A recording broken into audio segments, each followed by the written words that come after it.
Hello everybody and welcome to Sapphire stream. Let's see all here tonight. We've got some matches for you guys here from the various places along the Rocket League scene. 3 matches in fact, 2 best of 5s, 1 best of 7, and let's take a look at them here. We'll start off with a playoff match for the Evolution Championship Series. It's Sporting Midwest and Underworld Wolves Black in a rematch against each other on you. After that, we'll have our best of 7. It's actually going to be a show match here between One Up Gaming, Overcast, and the newer version of Team Ignition. And then we'll end off our night with one more series, a best of 5 from the Rocket League Splash Series. Affinity, Sapphire taking on the Bruhtherhood, which should be a pretty fun end to our night here. As again, we'll get these matches hopefully started up in as soon as we can. Again, our first match is that rematch I've talked about in the Evo Champ Series. This is playoffs round 1. Teams have made it far enough for the regular seasons, and now they're in that single elimination bracket. Round 1 is actually a best of 5s. But it's going to be a little weird feeling for these teams, but the match after this is the best of 7, so one more round of best of 5s, you win this, you go to the quarterfinals, and you go to the best of 7s, and you get to maybe a little bit more relaxed, although admittedly there's no real such thing as relaxation in a bracket like this. Again, that's going to be Underworld Wolves Black and Sporting Midwest, and again, we've seen these teams on the stream against each other already. Back in week 1, they had their match. That was the match that I kind of talked about as well, kind of this being a rematch off of. And it actually turns out, again, if you guys remember that, Sporting Midwest won that match. They won in a sweep, so they looked very good in that series. We'll see if that can continue here. Underworld Wolves. And to give them quite a tough time for this one. Maybe you would expect them to, because this is a tough matchup and really a tough rematch. They did not get an easy first round matchup, but to be fair, they did come in with a 4-4 record, so they weren't expected to have an amazing matchup in this first round.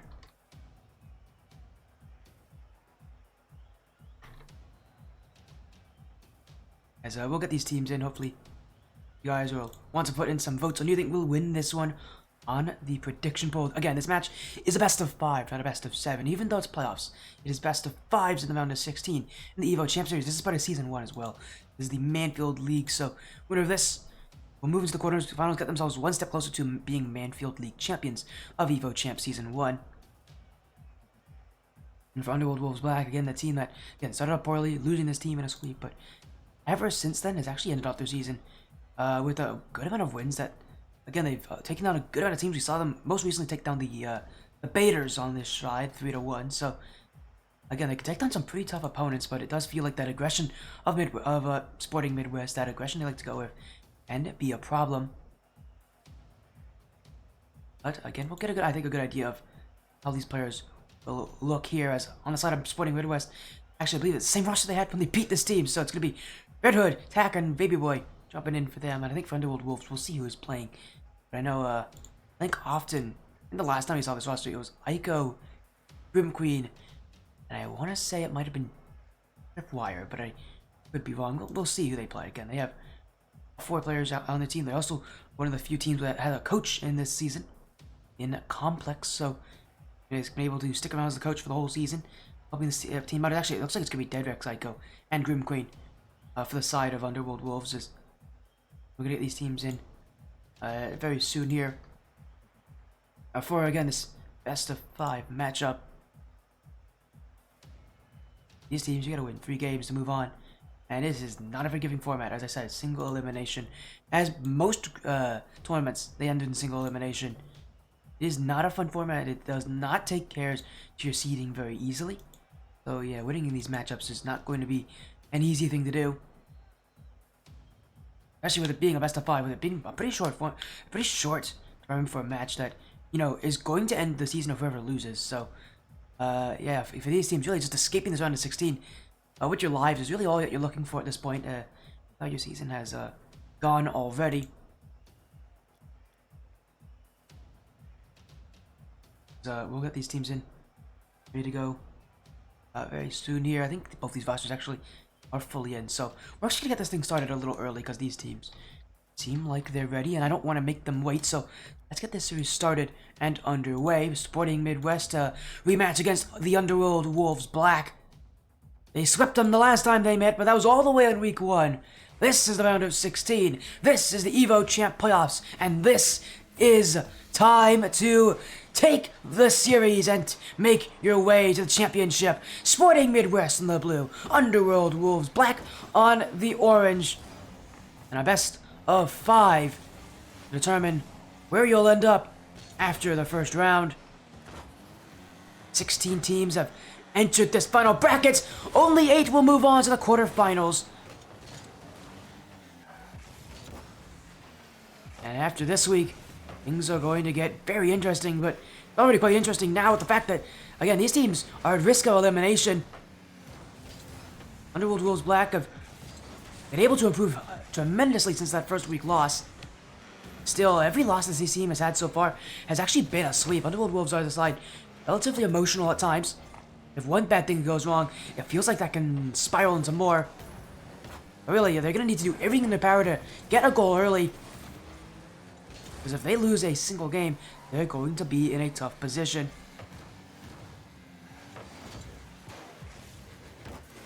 Right now, they're doing well on the offense, but that touch from Michael will be cleared back by Red Hood, and a bump on Grim Queen will mean a challenge comes through, but will actually be Dead Rex to keep it out, and Underworld Wolves Black will keep this ball away for now.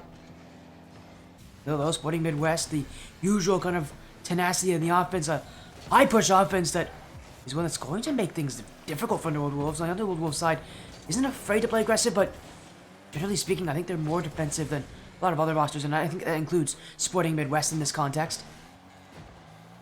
But they haven't shown that all too much so far here. They've just been really good at not overcommitting, which definitely is a key in this tournament format. Now they'll get a breakaway chance. Dead Rex will keep the 50 out as Grim Queen will head this one away, but still a Sporting Midwest off the back wall. The shot won't come in soon enough and be easily kept away by Underworld Wolves. Couple challenges. They're sure to keep this ball out of their nets and away from danger, but not easily here. Another chance from the Grim Queen to try to hit this one out, but that ball's still lying in front of the nets. Baby Boy with a heavy touch, and Dead Rex looking in front. Grim Queen is already up, but her shot won't come in. Iko Wesky now, that one's gone high. And Sporting Midwest clambering on defense, huddling under the crossbar.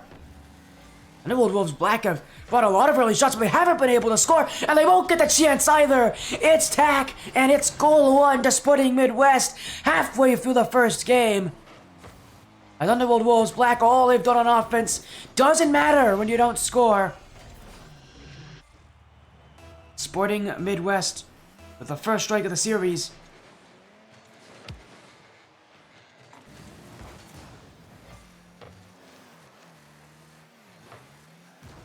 And for all the good they've done on offense, they need to convert here.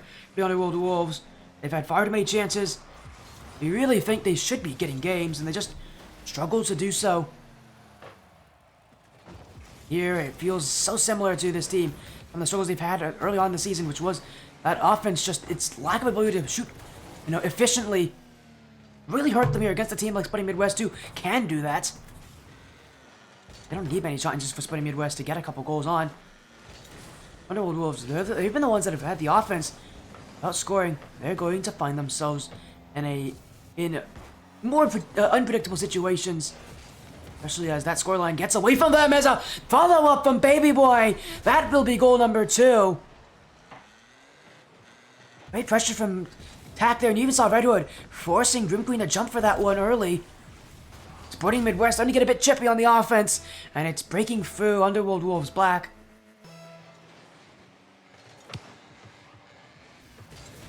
Two goals to a side that's favored to win this matchup. Here in Game 1, they're proving to you that even as the season progresses, they are still as consistent as they have been, and they're going to be consistent against this team too. As a chance for goal 3. That one missed by Tack. In front for Red Hood, but he won't shoot it on. And Underworld Wolves will send this ball away. Dead Rex still keeping up with the shot, and oh dear, that's going to fall in. Underworld Wolves Black will get their first of the series, but I don't think they expected that fully. Dead Rex's follow-up shot was not all that impressive. Actually off target, and Red Hood and Tack both jumped at it and pinched it in their own goal. For the Underworld Wolves, a goal they definitely needed.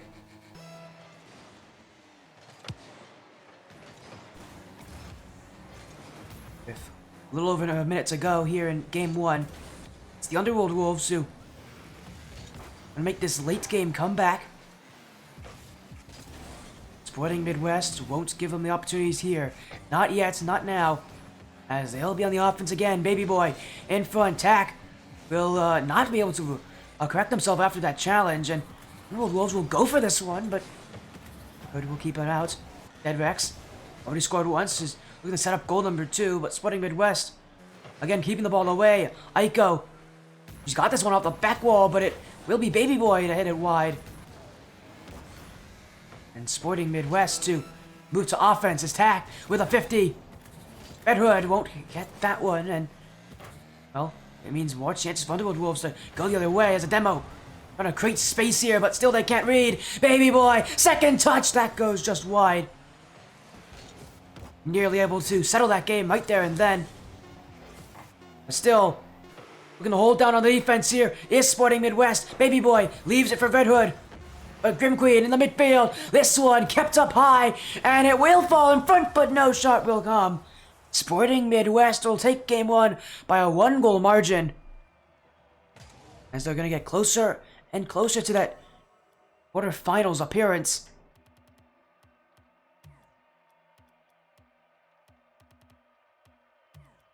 Now only 2 games away, and just look at the shots here.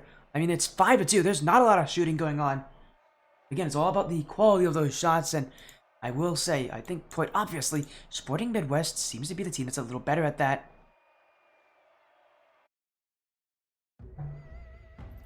Moving to game number 2 here.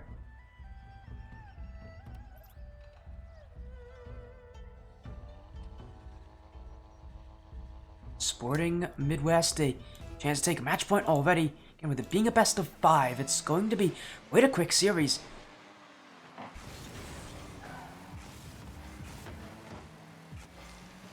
Still, though, everything about last game told us Underworld Wolves Black only really need to fix one thing, and that is their shooting accuracy. That changes. I don't think we see his team dropping 3 straight games. In fact, I could see them 100% taking over the series if the shooting just improves, but no easy thing to do. Again, that's been the issue the whole season for Underworld Wolves Black. And what a time to, really try to fix those issues. And in the playoffs, when your season's on the line, when their first round is at you, that's how you knock on the door. Grim Queen will put in that for goal number 1. It's just awkward in front there. Sporting Midwest, not usually as aggressive as they are most often, and that's just going to fall in.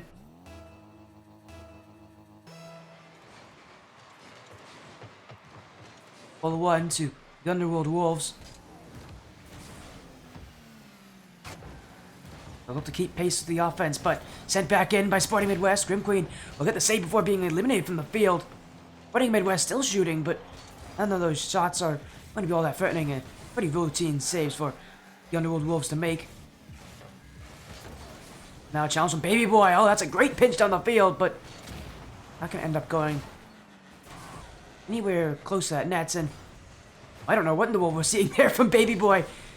It's a unique way of trying to recover, I will give him that, but it doesn't all that help his team all that much. And Sporting Midwest right now not winning these races to the ball. Oh, these heavy touches on them just being sent straight to Underworld Wolves. Do you want to see them get a little more control, a little bit more connection, and maybe that's what they're doing here, but Red Hood has completely missed what was a standing ball. If you're looking for the dunk in that play, I don't really understand.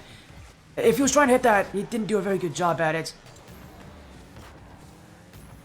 But it is still Sporting Midwest on its attack. 50 with Dead Rex. This one actually kept up very high. Grim Queen not have a very good touch on it, but she does set up Aiko Wesky, and the fake shot there may have given the open net. Grim Queen moving on. This one, his own goal in. Tack with that touch. And Sporting Midwest crumbling before our very eyes. It's a great bump from Aiko, but I actually think Baby Boy may have had that still. Tack not helping his team here at either of those goals against his side.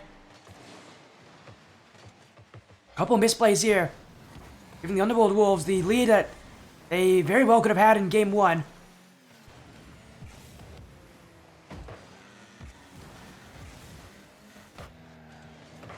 There's another challenge from Tack. Around the corner, Deadrex, Grim Queen in the midfield, but it will be sent away. And this is goal number 3, Deadrex, with a massive clear. And halfway through this game, are starting to get the emotions here of Sporting Midwest to pile up. You're seeing they're taking a lot more risks, a lot more unnecessary chances that you wouldn't have seen in Game 1. Again, what they did so well at the start of the series is not happening here. Again, we're getting this idea that these teams need to have to work with each other.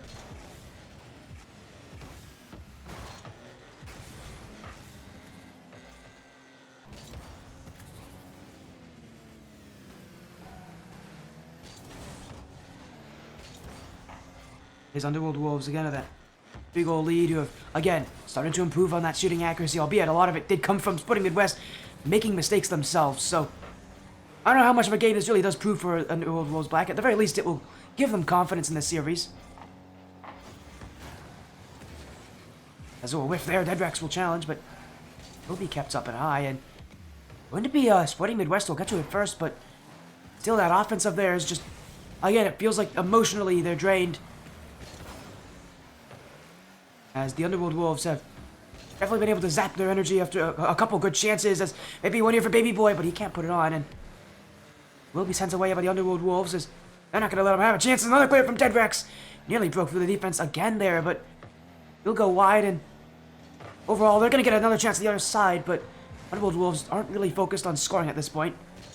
A 3-goal lead should be good enough for them in this game to hold on to, especially with a little over a minute to go. Sporting Midwest just looking for some sort of confidence giver.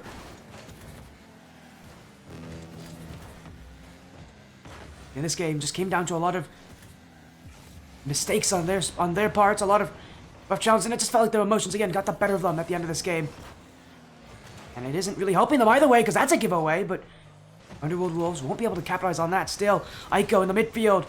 Get that bump on Red Hood, and we're seeing Aiko Wesky often. She's going to go for those bumps in that last defender. Again, a wrinkle to this Underworld Wolves offense that we didn't get to see with them earlier this season, that we're starting to see more and more often now. A lot more demo heavy, and Aiko really being the facilitator of that, but no demos there from Aiko. Just a perfect pass, and Underworld Wolves Black. If you weren't convinced they're going to take this game, now you should be.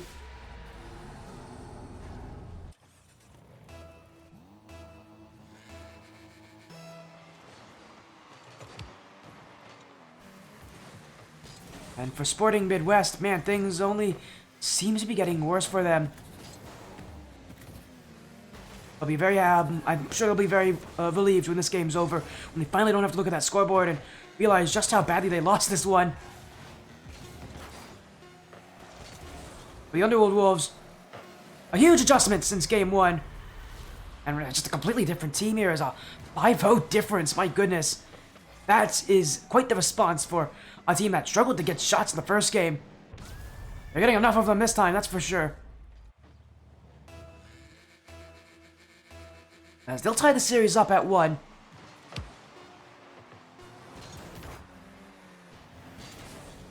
This ball eventually hits the ground. There we go, Game 2 confirmed now for the Underworld Wolves Black.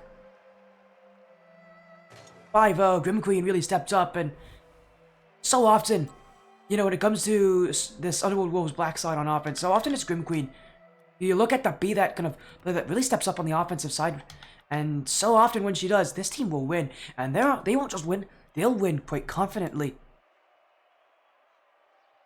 I really think if there's anybody to focus on inside of Underworld Wolves Black, it will be Grim Queen. Often it seems like she's the one that can predict this team's future through her own work.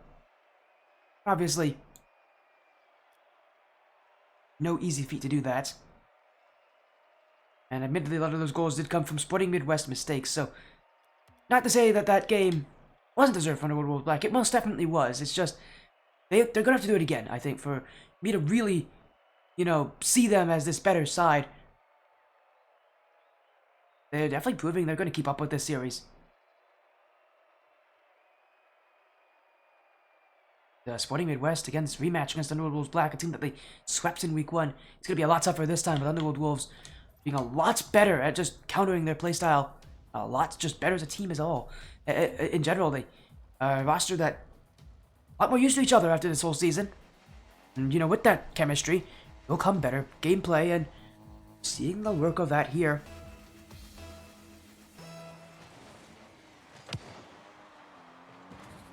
As we go to game 3 here.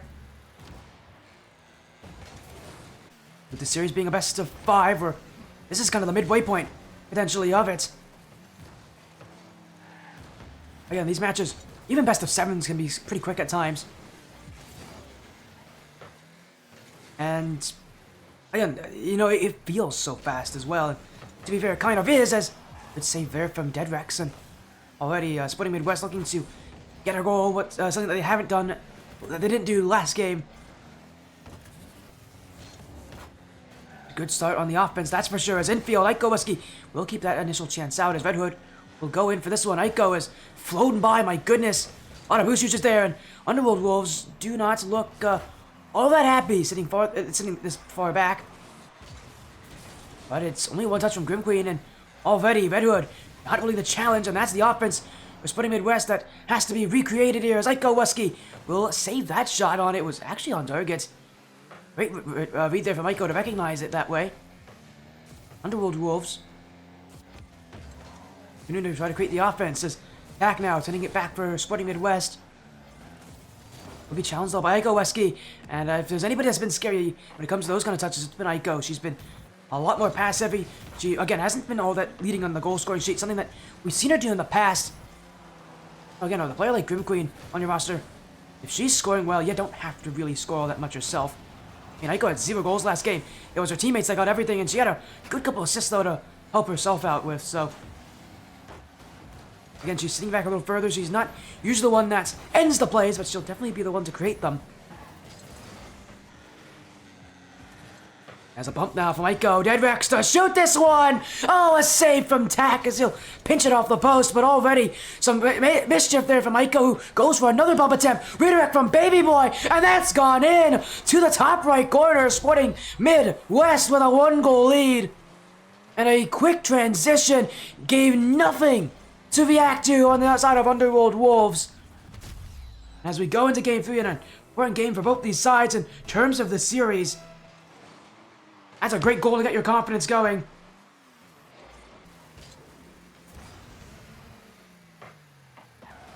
The Underworld Wolves, they cannot get too confident.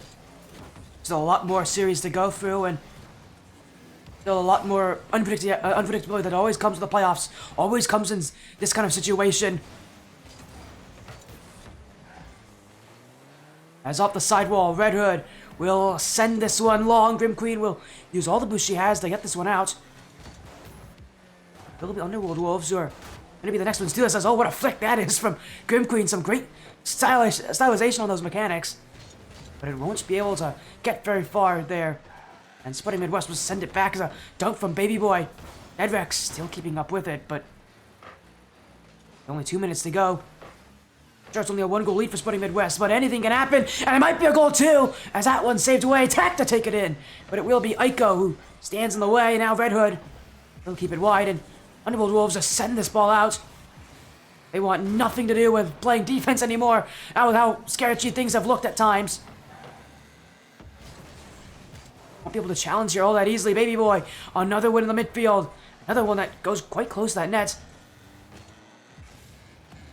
Reedirects have started to cause a bit of mayhem. Underworld Wolves. You're gonna have to get quite used to that, because that's the style they've been going for.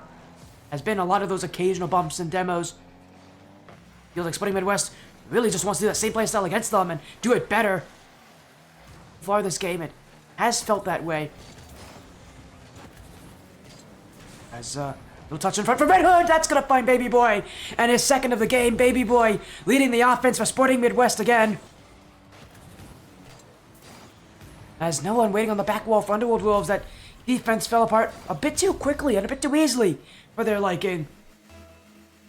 And it looks like as if match point will go to Sporting Midwest. Unless Underworld Wolves can make an adjustment as I go. Wanted to get that fake off the kickoff. We'll have to leave it for her teammates instead. As Grim Queen trying to get that misdirection pass over to Dead Rex, nearly made it work. As it is Underworld Wolves on offense. Dead Rex there. But Grim Queen still can't find the back of the nets. As no goals scored for Underworld Wolves Black. Their offense a far cry from what we saw last game. The inconsistency here is plaguing Underworld Wolves Black. And we're seeing it at full force, and really that's going to be the last thing you want to have in the playoffs is inconsistency, because well, inconsistency means you're going to get some doubts in your mind on if you can take a series or not, and you have to think that they're a bit doubtful now in their own abilities, with how badly this game has gone for them.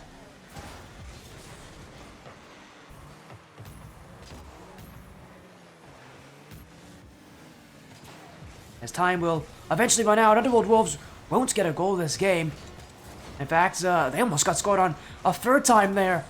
Sporting Midwest, again, consistent responses, the kind of response that we've seen from Sporting Midwest all day. It's going to come down, actually, to the Underworld Wolves. If their inconsistencies plagued them here going into Game 4. Underworld Wolves have the ability to take this series. We saw in Game 2 as such. Again, they're inconsistent. They're having issues with being strong enough to consistently get good offense and get that confidence. Going Grim Queen this game without any goals and only 3 shots, 142 points. She was virtually silent for this one. And again, after having been the leading scorer last game, it could be the emotions of Underworld Wolves. It could be a lot of things that are getting to them. But it might just be inconsistency. And, you know, in the playoffs, it's not hard to think why you'd be inconsistent with all the pressure on you.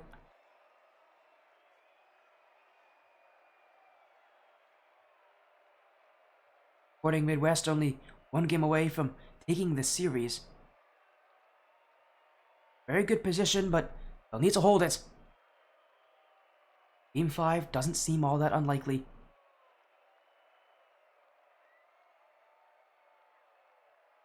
As the Underworld Wolves taking the whole minute here to, in between this game and the next one, to maybe try to get a new game plan drawn up, try to get that confidence back. So tough to be confident after losses like this, especially knowing that the Sporting Midwest are now only 1 game away from taking the series.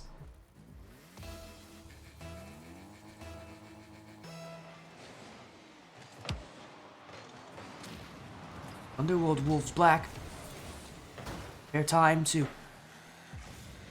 take the series to Game 5 if they are able to manage it. And it's going to come down to the Grim Queen on offense.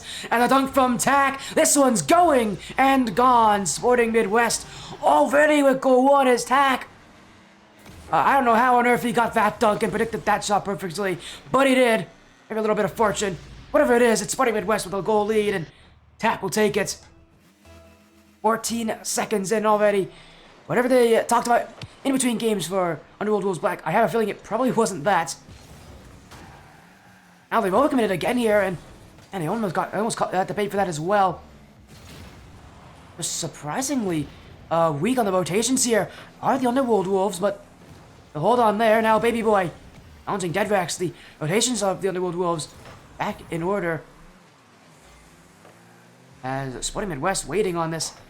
Will be Baby Boy. One to lead the scoring for Sporting Midwest, but at least in this game, we're seeing him sit back at least a little bit for now, but not for long. Here he goes again. That's goal 2. And already Sporting Midwest looks like they're going to take Underworld Wolves for the ride of their lifetime. I don't think it's going to be one that's very enjoyable for the Underworld Wolves Black side. Playoffs have not been kind to them, that's for sure, in this first round matchup. To be fair, when you end your season with a record like 4-4, I don't think you should expect the playoffs to be all that kind. Sporting Midwest will be able to cleanly take this 2-goal lead, and again, only a minute gone already. It does feel like for Underworld Wolves Black that conviction they had, or at least that they may have had at the end of Game 3 in that break, has all been gone. I mean, that's what happens when you give up 2 goals. Pretty tough to feel any sort of confidence as Grim Queen will look to try to get something back, but the challenge from attack will slow the offense down, and in fact, it will eventually halt it altogether. But Deadrex will create it again. Tack, keep it out to the corner. Aiko Weski, the next one there, but she won't get it, and Sporting Midwest will clear this ball away. Underworld Wolves Black. 3 minutes to get 2 goals. Very doable, but how this team has been playing so far, it actually feels quite difficult of an action for them. They're just not a team that seems to find that confidence easily when in them if they get scored on early, and especially if they get scored on early twice. But they have time, and again, it is the playoffs after all. They can make adjustments here and save their season. Sporting Midwest having none of it. Baby boy, the flick will find this one to the net, but will be Underworld Wolves who'll keep this one away as a demo in front. Aiko Weski will shoot this one on the field, but it will be Tack to receive it, and Sporting Midwest to get the clear. Still, they press further as, almost a mistake there from Sporting Midwest in front of their own net. Really a pass to the Underworld Wolves Black side, who would have 100% scored from that position. And Sporting Midwest not recognized that mistake very quickly. Underworld Wolves still looking for these info passes, and you're starting to see some of that work, some of that infiltrate the Sporting Midwest backline, and I think for Underworld Wolves we're going to see them use a lot more of that as this game goes on, but there's still not that much time left for them. Less than 2 minutes now, and Sporting Midwest on the offense. Tack won't be able to shoot there, but he will still attack.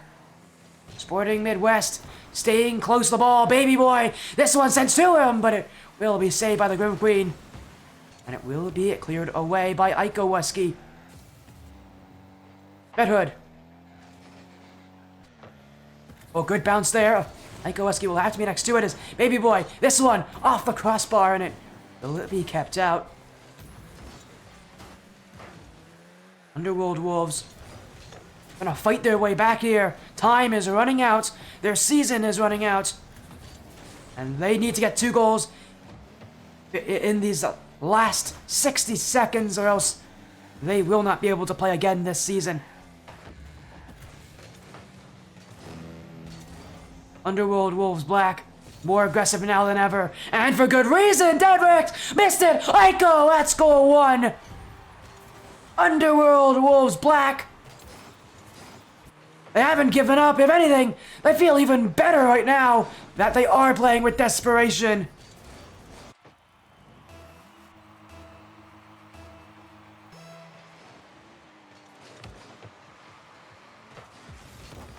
Sporting Midwest have to take watch. This game is close. They haven't been able to get much on offense recently, so I think we're going to see more of them playing the defensive side as this game progresses, but the Underworld Wolves Black are playing that same energy that we saw earlier. They can repeat that again. Going to have to find new offense here. Sporting Midwest will get this one away. Baby boy will keep the dribble and will force out the 50 as multiple players committing here. Deadrex will try to stop that ball, but it's Bruhtherhood for the beat and the open net in front. Underworld Wolves Black were diving in on this one, and Deadrex just tried to get that stop. Really all he could do there was get that stop and see if he could get his teammates the chance to challenge that, but they were still not ready for it, even with that touch. And with 18 seconds to go, Sporting Midwest silencing the Underworld Wolves Black once again.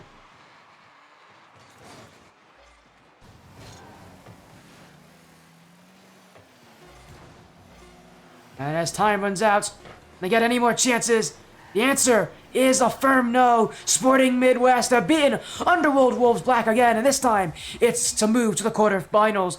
They take the series, they take the win, and the Underworld Wolves Black will be eliminated in the round of 16. Sporting Midwest, who were in this Evo Champ Series last season, showing you that they aren't going to just do it once, they're going to do it again. Good showing of consistency. Unfortunately for Underworld Wolves Black, I know Assad that has been on the stream a lot in the past. They are not going to see their season continue. As, again, a win for this side here in Sporting Midwest. And our first of only 3 matches today. you look at that schedule again, our next one after this will be our best of 7 1UP Gaming's Overcast and Team Ignition.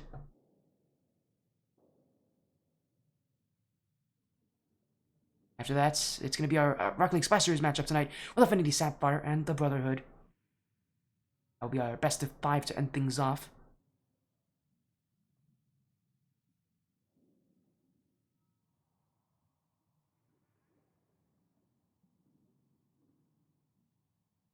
You're going to get a little interview here with I believe TAC actually. They're saying that TAC wants to join in for an interview here for Sporting Midwest, so we'll get him involved. Why not? Again, a fantastic job from this Sporting Midwest team as we get a 3-1 victory. Will clear them into that quarterfinals. Take a look again. That matchup has already been confirmed. Actually, who they're playing against. It will be URL Infinite. Oh, that'll be I'm sure they'll be having fun with that series. It'll be what a good challenge for them.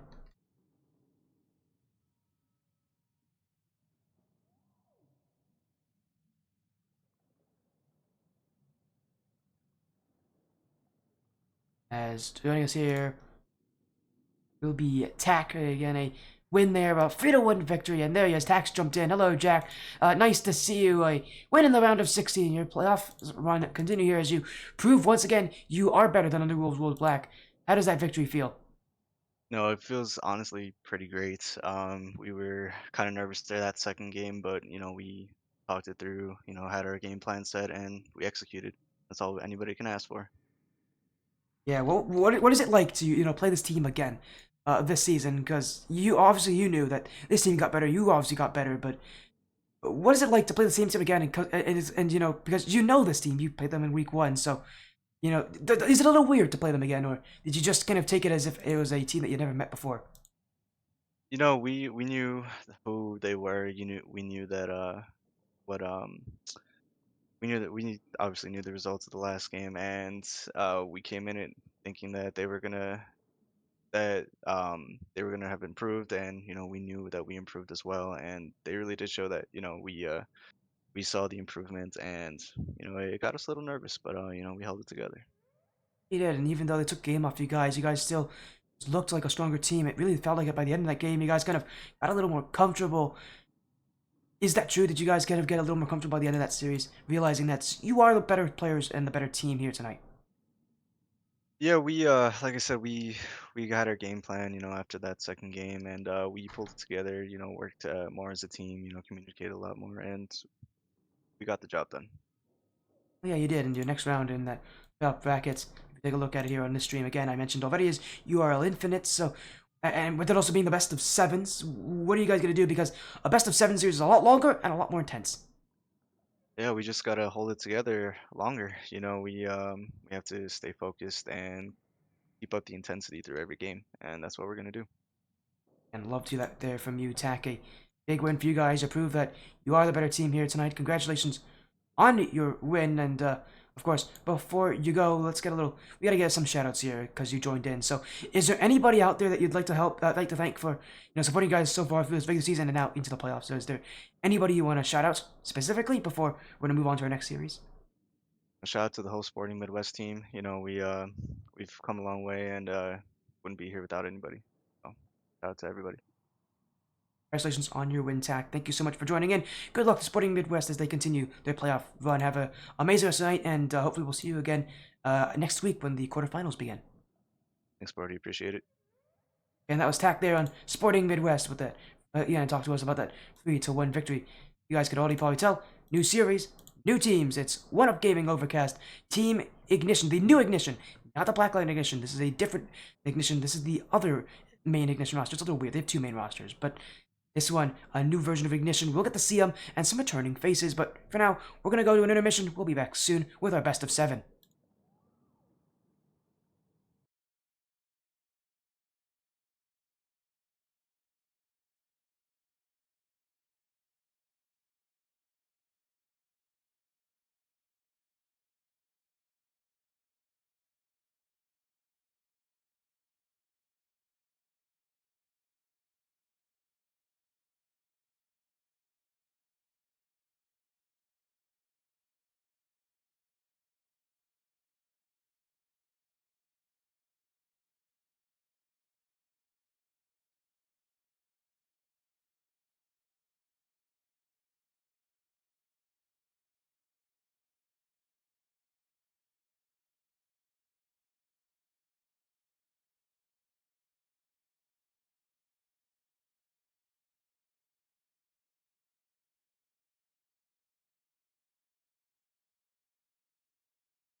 Hello everybody and welcome back!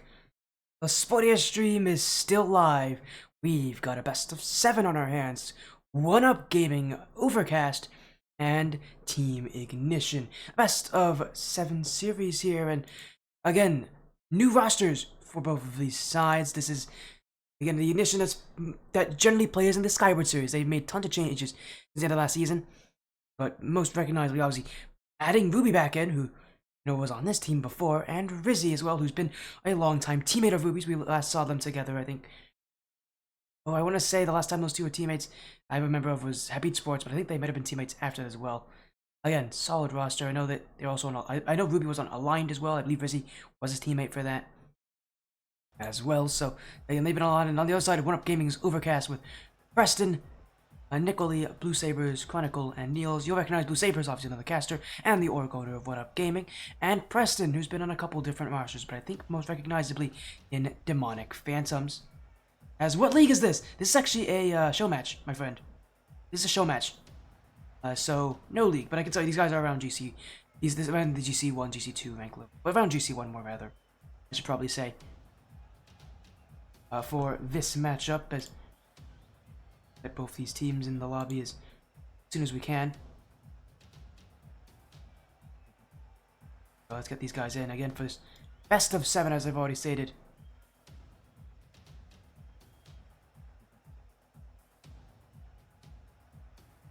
So we'll get these teams in as soon as we can.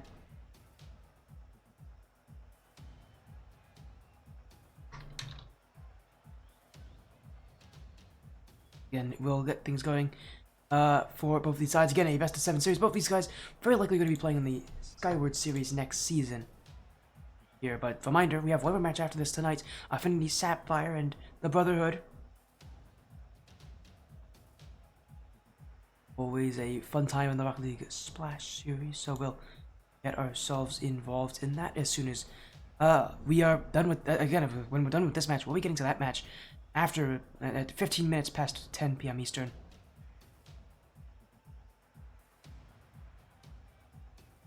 But will hopefully be, I would say, at least an excitingly entertaining match. Again, it's our second of 3 series tonight. This being our only best of 7, which we've got a couple of those already. We've actually got a couple coming up this week as well. Tomorrow we got a best of 7. The day after we're actually going to have a best of 7 with Tommy Buckets. We had a best of 7 yesterday. We have a good amount of best of 7s, a good amount of leagues going pretty far into the playoffs to get to those best of 7s. So I think it's too surprising to see another one. But of course, this is a show match, so a little different in that. There's nothing online for either of these sides, just playing well. But what does make this interesting is that Team Ignition most recently has played in the Score for a Cause tournament. And they lost actually in the grand finals. They got second place in that tournament. Lost the grand finals to 1UP Gaming, but it was a different 1UP Gaming. I don't believe it was Overcast they lost to. I believe it was Abstract, which is considered the better roster, admittedly, here in a matchup like this. So we'll see. Yeah, I'm excited to see how this team did. I mean, their first outing as a roster, this new roster, to get second place in a tournament like Score for a Cause, which is not an easy thing to do. But I give it to them. That is pretty impressive. For them here is get things hopefully sorted out as soon as we can. Ruby is also another one of the casters. He's been on the stream a couple times in the past, so always good to have him join on. Obviously, he's playing tonight, but we've seen him on the stream a ton of time before, so not too surprising. And we'll get these players in as soon as we can. But I know they're going to be getting things set up for this match.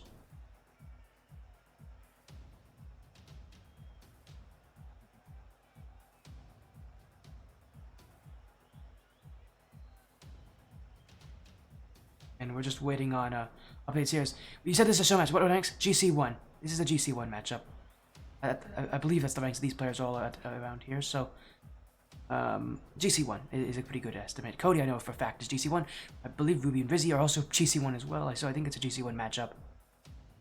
Oh, sub me in? Pink X Roses, if you want to be subbed in, you gotta ask these teams, which, admittedly, One Up Gaming and Team Edition are not hard orgs to find, so you should hope, if you want to go and try out for them, you definitely can. They definitely have spots open. And generally these teams are pretty receptive to subs. They're receptive to coaches too. Team Ignition actually has a coach. It's the legendary Car, who's won the Skyward Series multiple times in the past, and who's been on the stream most recently on Breeze Esports. When was the last time we talked? I don't remember. Honestly, Pink X, it's been a while. Nice to see you back, my guy. I recognize you. I recognize anybody who's been in the stream a good amount of times. Hopefully you're doing well. So we'll get things sorted out here for this series.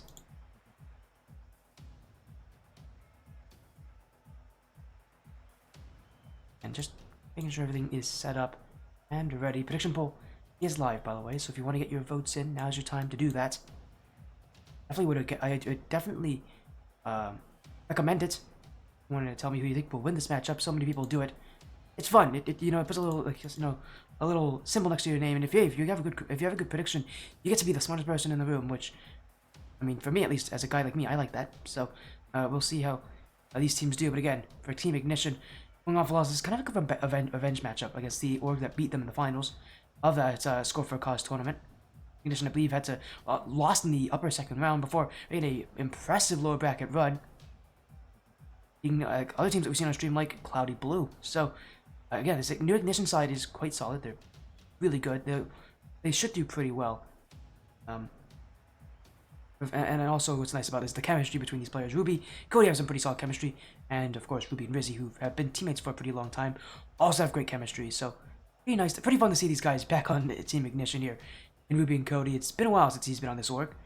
But I guess to be fair, maybe it wasn't the most surprising thing to see from someone like Ruby. I mean, so often players just kind of gravitate back to their usual duos, and for good reason. If you have a player that works well with you, why change that? Why break that? That usually does enough to keep you going here. For a guy like Cody, he's such an easy player to work with, and I'm not too surprised to see him, have so many different teammates, and yet still seem to work out well with any of them.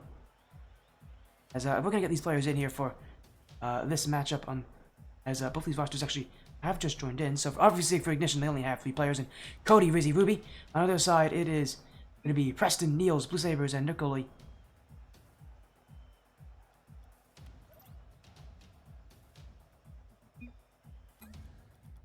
Actually, I just made a mistake on the team name in game, so I gotta fix that. 1 second. I called them Abstract. That's the team that's usually on the stream a lot more often. So I don't know why I'm having issues with calling them OUG. I'm always thinking they're Abstract, because they're not OUG Abstract. They're Overcast. They're very different rosters. As we go, we'll get them in.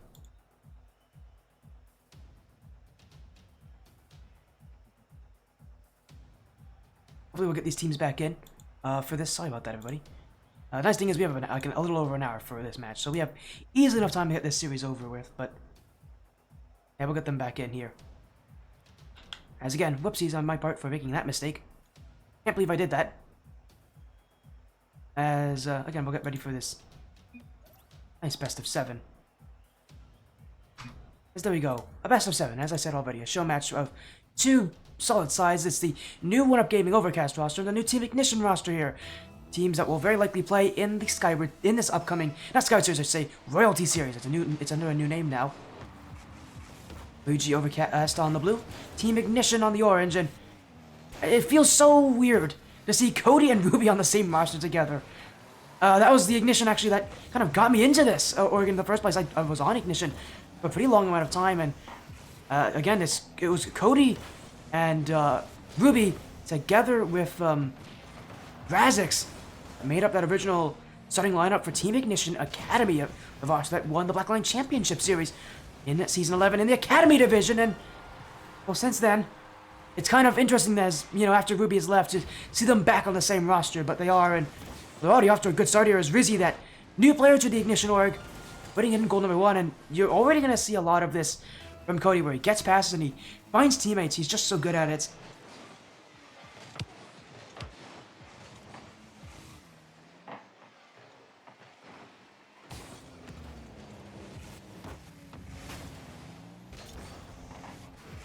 Game number 1. I see you in chat. Oscar, how you doing?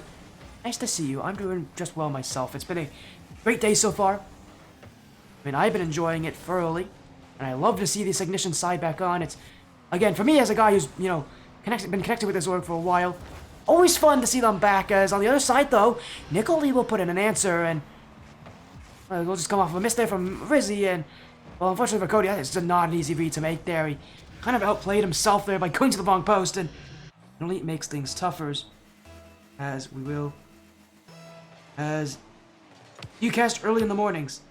Depends when you're asking, Roses, but actually I do often cast early in the mornings.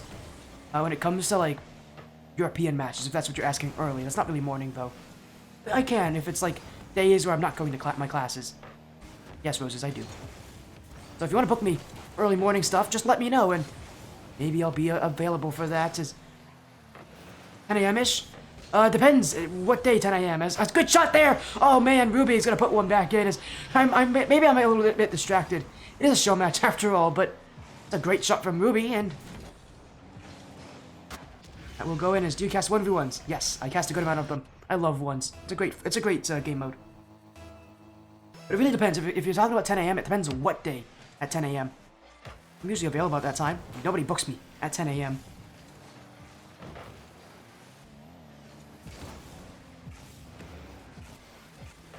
Ruby on the back wall, Team Ignition. Doing well to keep the offense so far. UG Overcast, again, that What Up Gaming org. Blue Saber's playing. He's actually the org owner, and he's also a fellow caster. So, interestingly enough, we actually have 2 casters in this lobby. Ruby and Blue Sabers. I've worked with both of them. Both amazing people, by the way.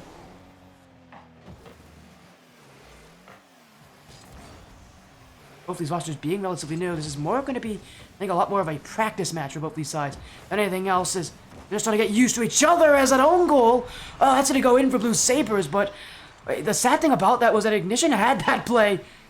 Ruby went in the back line, most certainly had that stop, and Rizzy, well, he panicked a little bit. He absolutely set that in his own nets, and going to be tied up at 2.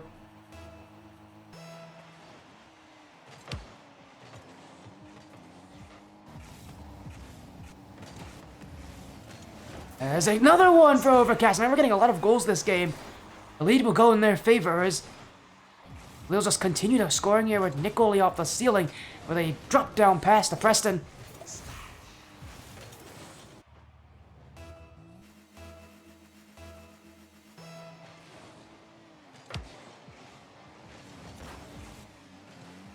And OUG at this point making a pretty strong statement here.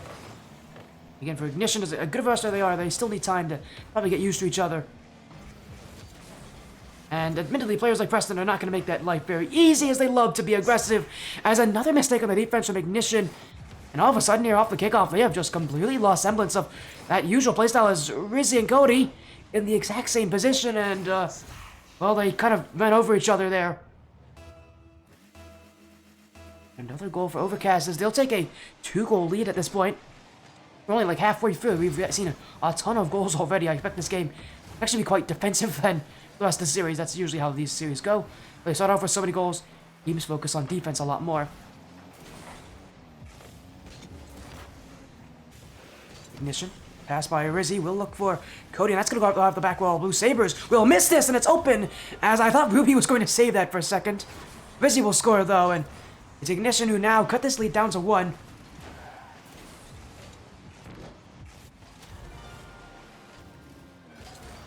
And it is Team Ignition who have brought the answer back. A little over 2 minutes to go.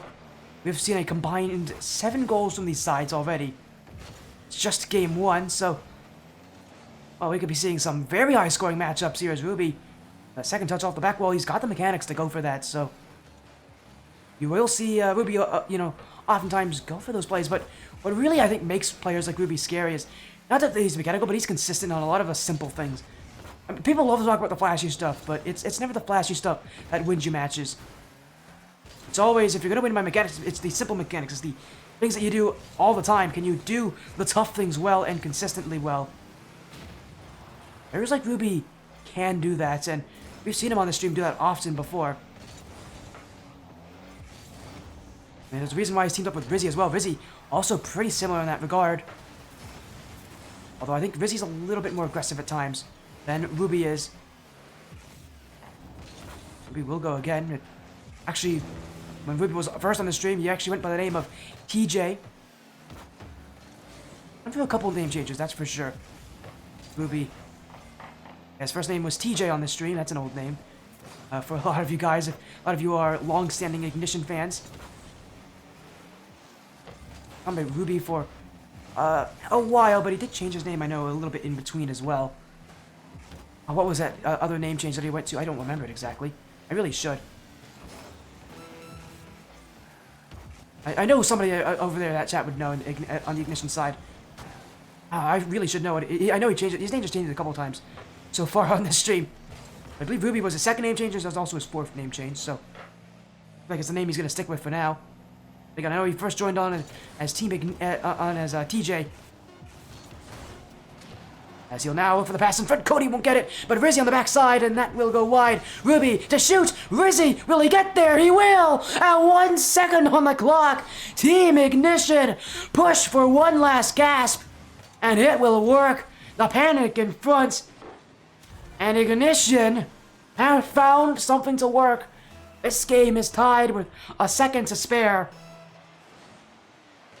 And for game one, well, I thought we were going to go to overtime with it, but it didn't hit the ground, and Ignition don't want to have it, actually. This is off the back wall. It will stay out. No UG Overcast now. The pressure's on them. With a 2-goal lead, they have not been able to hold on to it. Team Ignition have marched back to a confident position. We're going to get a 9th goal combined from both these sides to decide this game. It's been high scoring since the start. As Preston waits back.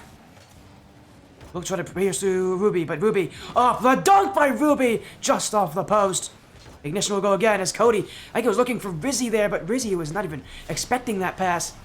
He'll have to go a bit late, but still he's on it. Leaving it in front, it's Ruby to take this one. Game one will go to Team Ignition. The infield pass from Rizzy. And I just love that fake. He definitely could have gotten that second touchdown if he wanted to, but he realized it's a much tougher shot than if he just leaves it for his teammates. And Ruby and Rizzy connection still strong even on this new org. As now I remember what Ruby's old name was. It was Draco, I believe. Man, he's gone through so many name changes. As that's game number 1, Ruby with that game-winning goal there. Again, we're seeing that Ruby and Rizzy leadership that has always been a staple of those two together ever since, again, they were first teammates, I believe, on Happy Sports. Again, these guys have been solid. Ruby's even hit second place before. Back in the Skyward Series, back on Striker Exile, I believe, so it's been a crazy career for Ruby. He's still just as good as he used to be. Probably, I should even add, just a little even better actually than he used to be. He's improved, that's for sure, since we first saw him. On this Team Ignition roster, Ruby, one of 3 players. Well, I might be talking about him a lot this series because he's such an easy player to talk about. You got to talk about other people and the effects they have. As Nicoli now with that first goal as Cody. Oh, he went for boost there and he got caught doing so. Gonna leave that net for Nicoli, and he'll put in a beautifully well-placed shot. And already, the scoring's already started this game. We might have a repeat of game 1 here, with how many goals are going to go in. I mean, OG Overcast are definitely engaging in that, and I mean, I love high-scoring affairs, so I'm perfectly acceptable of that. But we'll see how that works for either side as Team Ignition. On the back wall, the bump in front by Ruby, and I was trying to create something there as Cody's now overcommitted. We are still getting that sense that Cody just hasn't been able to fully adapt to that roster, which is surprising because I would have thought he would have been the one that's best to it. And the best one at adapting to newer teammates. He's generally pretty good at it, but maybe I was a little mistaken. Maybe he needs a little bit more time. And I mean, that always seems to be true with rosters, no matter how used the players are. If it's a newer roster, these players, aren't used to being on the same team together. It does take time. Nicoli. Second touch just goes a little wide. OUG Overcast. being a bit close here for Team Ignition's liking, but they'll send this ball long, and will be Nickley to clear it back. Ruby up off the ceiling, or is he? Is there, but he won't need to get a touch as Preston will go backwards. Cody's already up, and he'll have a net in front of him. It's Ignition who've answered back with their captain. An awkward touch from Preston, and unfortunately for Blue Sabres, he has to push back there. It's just too fast for him to read it.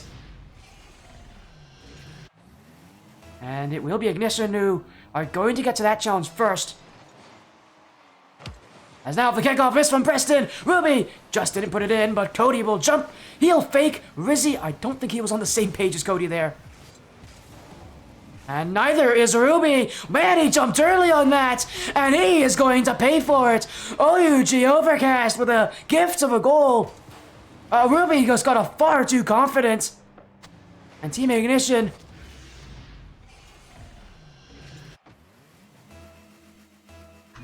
well, they're not going to be happy with that mistake, because we are going to get a call Blue Sabres. He's having some ping issues. So we'll get a lobby reset after this. Ignition, that's a open net for Ruby, and that might have been Blue Sabres who whiffed it. It was not. And then who was it actually on the back line there that whiffed that? Oh, it was Preston. Oh, that's gotta be embarrassing. As we've already got 4 goals.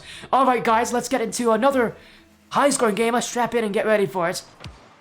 My goodness, no stoppage to the goals, that's for sure. I thought this game would get a lot more defensive, but it has done the exact opposite. It's only seemingly getting a lot more aggressive as another goal in for Preston.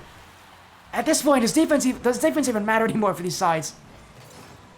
I love the high scoring it is, but for all of these rosters, I don't think they're actually very happy with this. With how high scoring it is, it generally isn't a good sign for their defenses.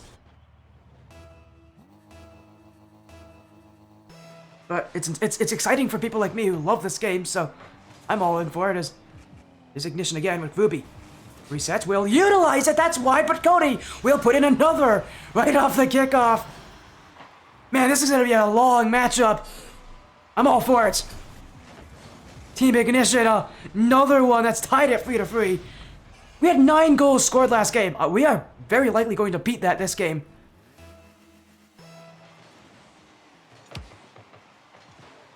As I play out the kickoff, and for once, nobody's actually going to score on that attempt. Ignition the other way. At any point, we might see another goal go in. Be careful, don't take your eyes off this game. You blink and you might miss a couple goals here. And this next one will be taking the lead, so... important in that sense. Ignition, I don't think, has really had the lead yet this game.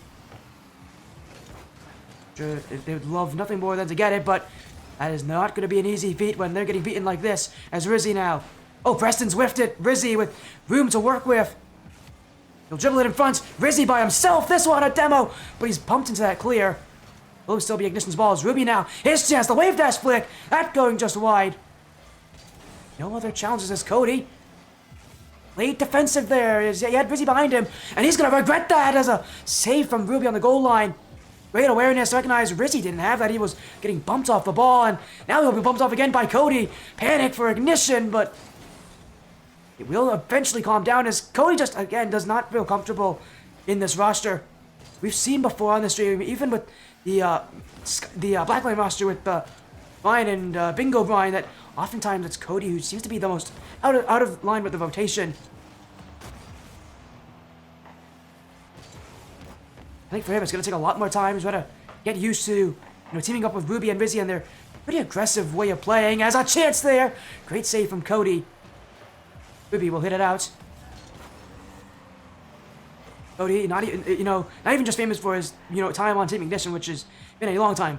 And again, the initial team that won the Academy Series, he is the only one who's been able to stick on this roster since then, obviously. Ruby was part of that roster that won in the Academy Series back in Blackline Season 11 as well, so... and always fun to talk about that kind of stuff, and, how long he's stuck to this roster. The only other player that has stuck around nearly as long as he has been Krevlo, who's that substitute. I don't believe he's on this current iteration of the roster. At least not yet. As the scoring has all of a sudden stopped, by the way. It's still tied at 3-3. We've gone a couple minutes without a goal. And it feels quite weird, I'll be honest, to not have goals coming in every moment. And we'll get another chance here. Ruby will clear it wide as Demos from OUG Overcast starting to create some havoc. Ruby can get that challenge as Nicol Lee will get the second touch. And the back line is there for Nicol Lee. And he has just missed off the post. Nicol Lee had a beautiful shot. And you had to think that could have been the one that ended it there. OUG Overcast nearly had in the final seconds. Ignition will go the other way, but another demo. They're getting removed off this field, and they'll take this one to overtime with one more save. We go again. Another high-scoring matchup, and miss off the kickoff. That's embarrassing for Team Ignition, but it's OUG Overcast. We'll tie the series up as... Oh, dear Ruby, that by the way, he's GC1. I have never seen him do that before. And again, we are going to get that lobby reset for both these sides. So, man, so many goals. This has been high scoring. It's been enjoyable on my end, though. It is going to be a long series.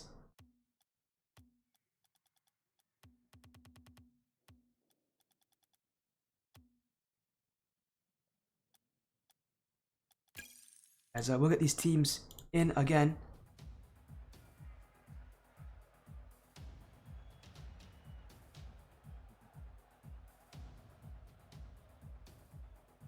And apologies on that delay, but a great response for OUG Overcast, and just simple mistakes from Team Ignition that are costing them here. You are getting that sense that rotation just isn't fully built up, isn't fully there for them.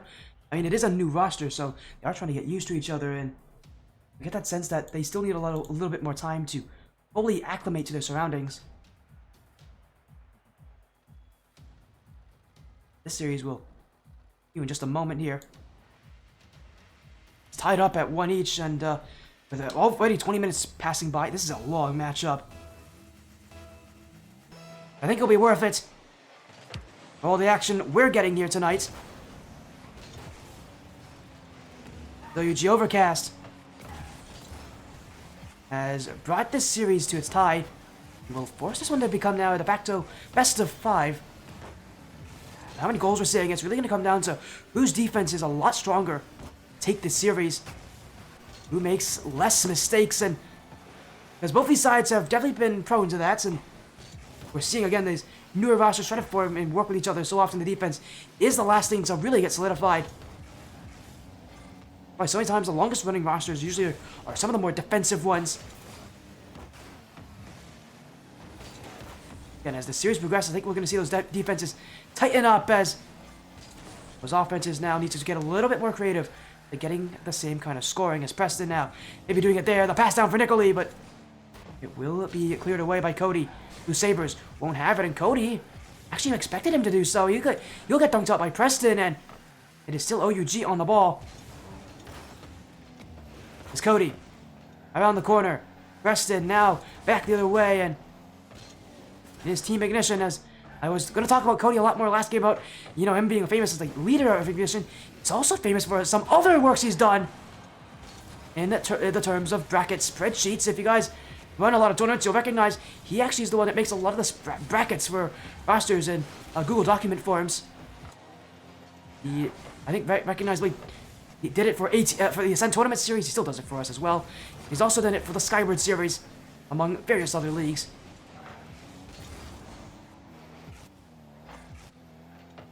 In fact, actually, we've casted his friend in Adam Core on this stream in the past when he did play in the Skyward series, so.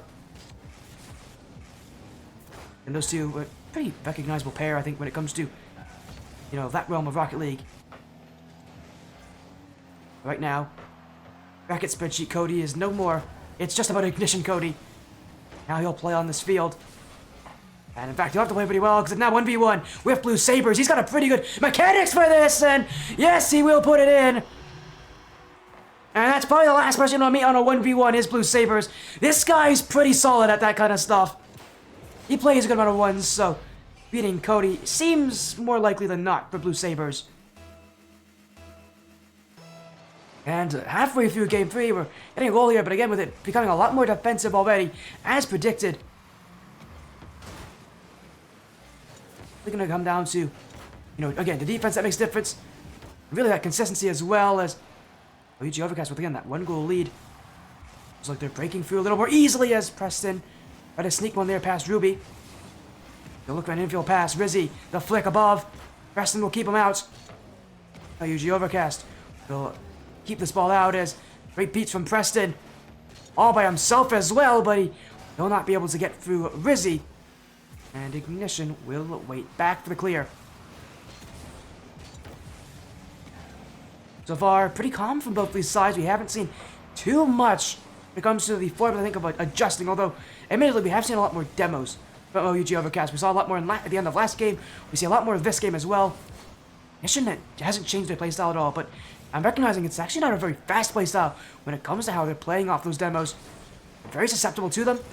Overall, they're not a very fast roster, so it definitely can be something that can capitalize this Ignition side and the way they want to play this game. As Ruby now with a shot, saved away by Preston as he'll just jump and make himself big.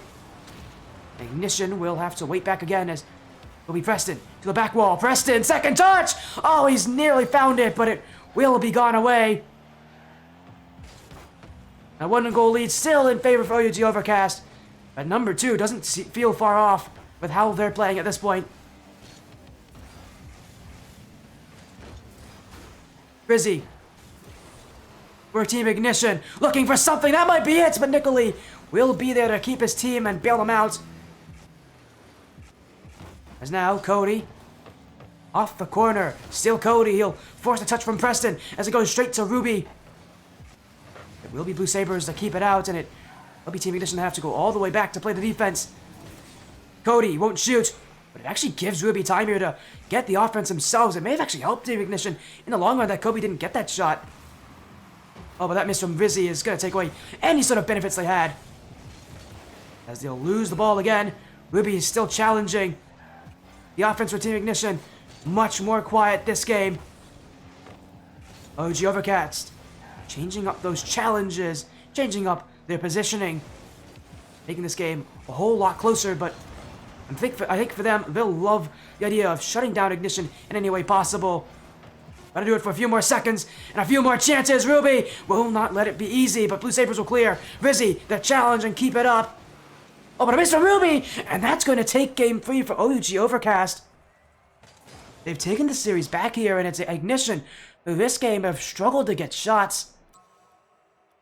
And that Rizzy-Ruby connection brought 7, but they couldn't get anything all that close to the net. It was just a struggle on offense for Ignition to get up field and to win the challenges, and you kind of got that feeling that there was always that brick wall, an invisible wall between them and that blue net. That force that was keeping them away.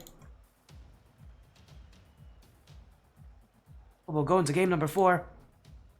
The OUG Overcast looking to be the second one-up gaming team to beat Team Ignition here in the last couple of days.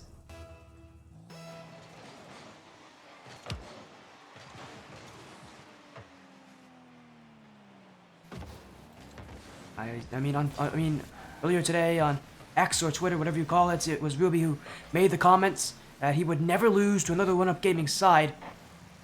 You might have to eat those words here tonight because it's one-up gaming Overcast who seem to have the better challenges so far.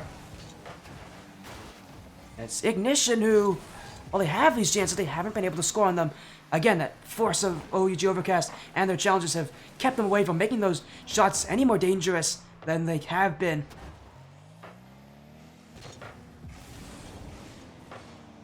Why they're beating Ignition here as Nicolai will take goal 1, and OUG Overcast with that win on the challenges here as and just the face of Blue Sabres gets past both Rizzy and Ruby in a double commits, and again that Rizzy-Ruby workaround, we need to see those two step up. If there's any way for Ignition to do well, it's not usually from Cody. He's usually consistent, but he's not usually the player to step up on rosters. A lot of times it's going to be players like Ruby and Rizzy, especially with the fact that they're the ones working the offense. If they don't get goals, there's not much Cody can do about that. But they will get one here as a miss from Blue Sabres, and oh, Ruby's going to put one back the other way. It's tied up already. Ignition waiting for the mistake to come, and will capitalize on it.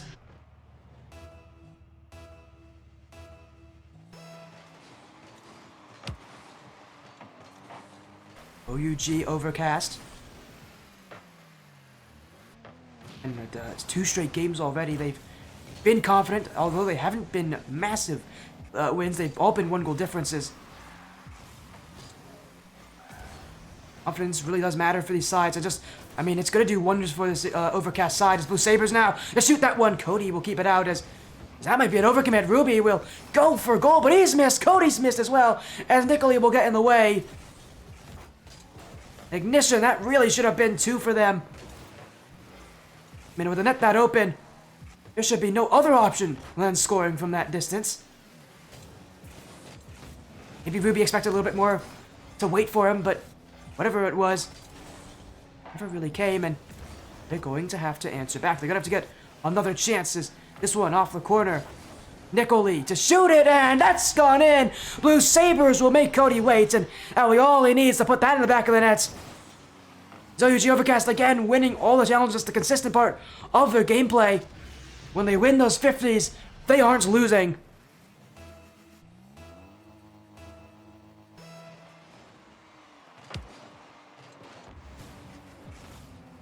Team Ignition. Well, they're going to need to recover here, as that should have been goal-free for Overcast. Ignition bailed out on that chance.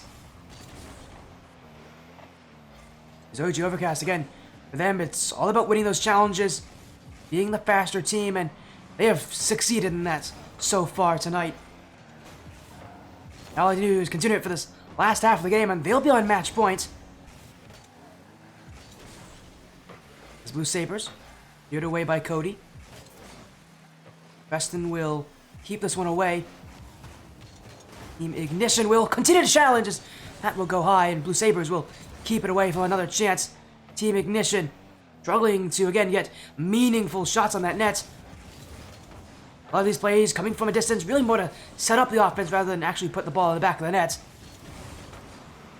We're just seeing Ignition, again, met by OG Overcast, who, again, are winning on those 50s, winning far superior, are far more superior on the ball. Really, it's going to be a tough play to get a recovery to it. But it may happen here, because in comes Cody, and in comes another goal. They're not out of it just yet, as a great assist there from Rizzy. Sets up Cody from a distance, and again, with the amount of experience Cody has on various different Ignition rosters, those are pretty consistent. Again, he is a consistent player. Most times, you're not going to see him be the one to, be the headlines for this team, but he'll do the dirty work for Ignition. He's pretty good at that, and again, he continues to do that kind of playstyle.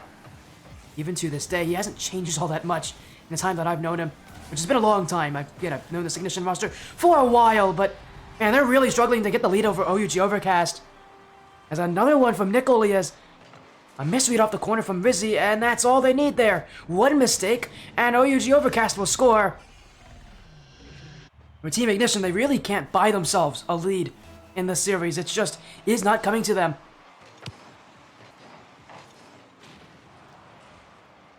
The fortunate thing is, this game still has a lot more time to go for it. And Ignition can tie things up. They've already done it so far a couple times here on Utopia Coliseum. We will see if they can do it again as Cody off the sidewall. Rizzy, little redirect on, and Cody to take it. He'll hit it wide, but Ruby will shoot, and there's no other options than that. A free-to-free game. Ignition will score again. And there is just no telling when the scoring will stop for these sides.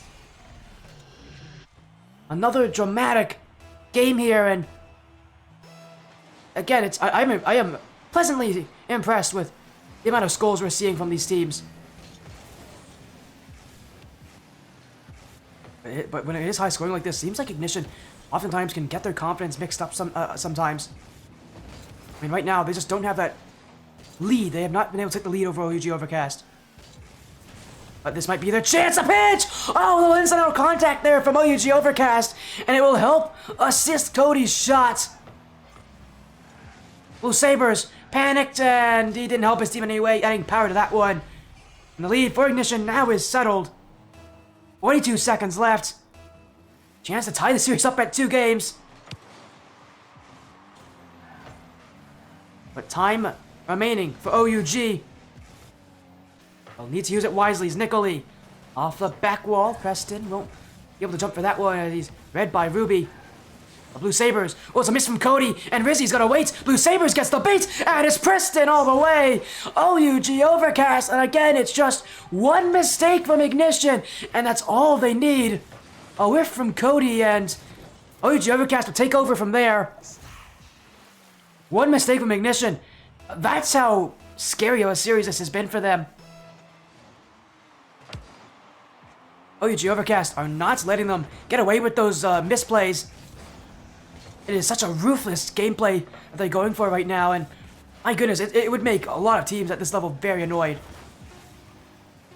For Ignition, the nice thing is, they're still well and truly in, and it's tied up at this point.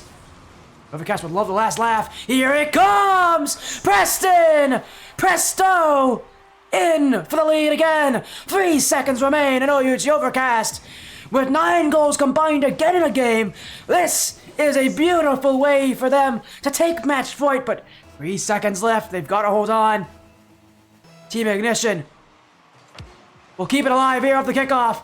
Rizzy to the ceiling. Preston to the floor. OUG Overcast one game away from winning this show match. In the final seconds, Preston came up clutch. I mean, just look at the shots here from these sides. 8-7. I mean, the goal scoring prowess of these teams is just magnificent to watch.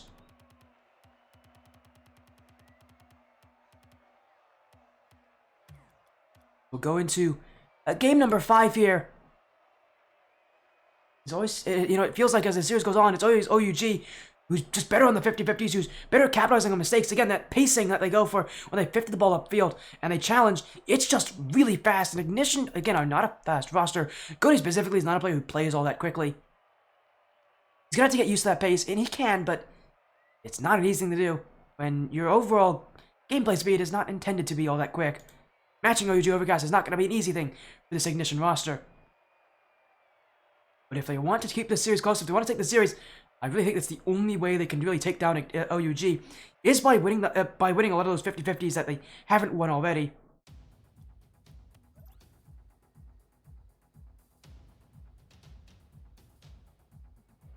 As heading into Game 5, OUG Overcast could take the series here. Best of 7.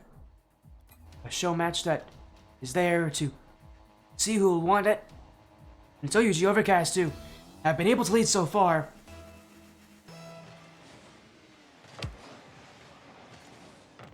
Ignition, again, they got second place recently and they score for a cause. They lost to an OUG team in that final matchup in the grand finals.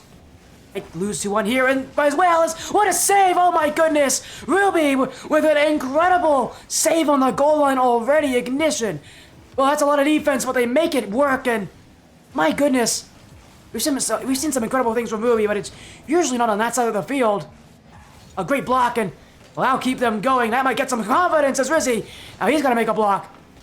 Already Ignition with some early defense. Not a good sign for the overall game as well, but they've held on good, and they might get an early goal. Saved by Nicoli. No, OUG Overcast will wait to this one. Cleared away. Blue Sabres. Balanced by Rizzy. Preston, and he's hit it the wrong way. That's an own goal. And it will be the lead for Team Ignition. Just a simple clear from Rizzy and Preston. He just jumped a bit late there, I think, and when he did jump up a little late, he was a little low, and he had to pull his car back to get a touch on that ball.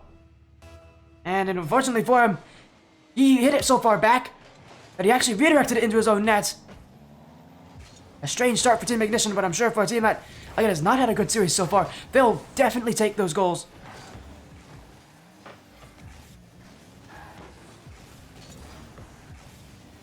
As they'll look to make this 2 around the corner. Rizzy will find Ruby. No challenge there, though, as OUG Overcast will win the ball. Nicoli, second touch, won't put it in as Blue Sabres on the other side. Infield for Preston, but it will keep him out. Preston and Blue Sabres, the duo for 1UP Gaming that played in the last season of the Skybird Series in 2-2 also division. They were one of the top teams there.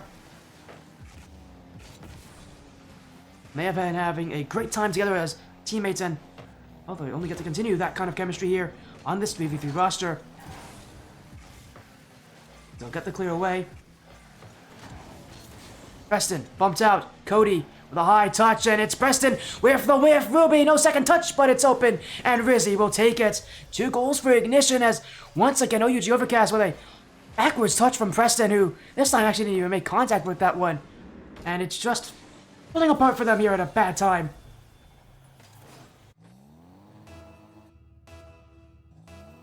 But seeing how this OUG roster's played already, I feel like after winning, 3 games straight, losing a game is not all that surprising.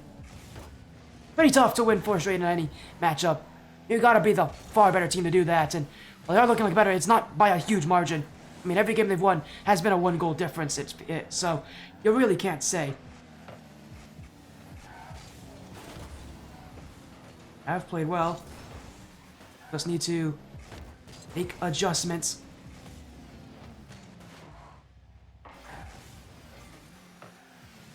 Look at this OUG side. Again, that 2-2 roster of Preston and Blue Sabres. I mentioned it already. I kind of didn't talk about it too much about that, about that roster, but they also won Skyward Series last season. They were the winners of that All-Star division. Yeah, these guys are a solid duo. What makes it so good is that they really match each other quite well. They're both mechanical, but in different ways. Preston, much more aerial focused. Blue Sabres, much more of a ground game player.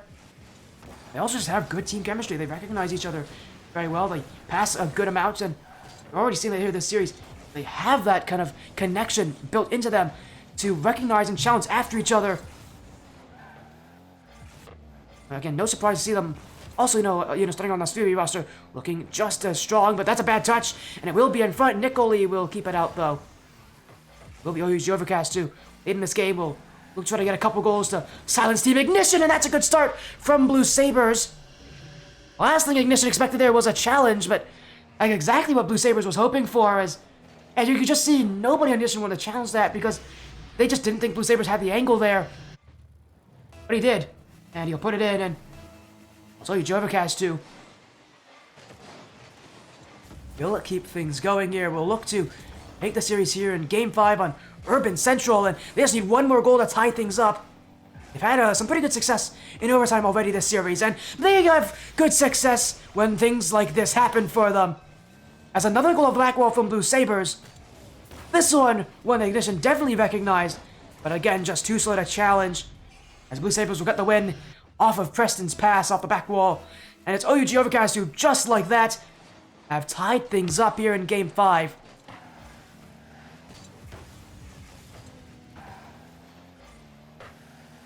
So look to get things continued here. Off the back wall, cleared by Cody. Preston. Cody again. Nicoli. Blue Sabres. OUG Overcast on the offense again, and a little flick, but they'll be saved away by Ruby as Ignition holding on to the series for dear life. They had that 2-goal lead, but have not been able to hold it. As we're seeing, that rotation is not working for them here. OUG Overcast, the much faster team in these plays, and they'll do it again. Preston, a 3rd goal of OUG Overcast, just being the faster side to read these touches. And for the 3rd time, they'll score, and now it's for the lead. 45 seconds to go.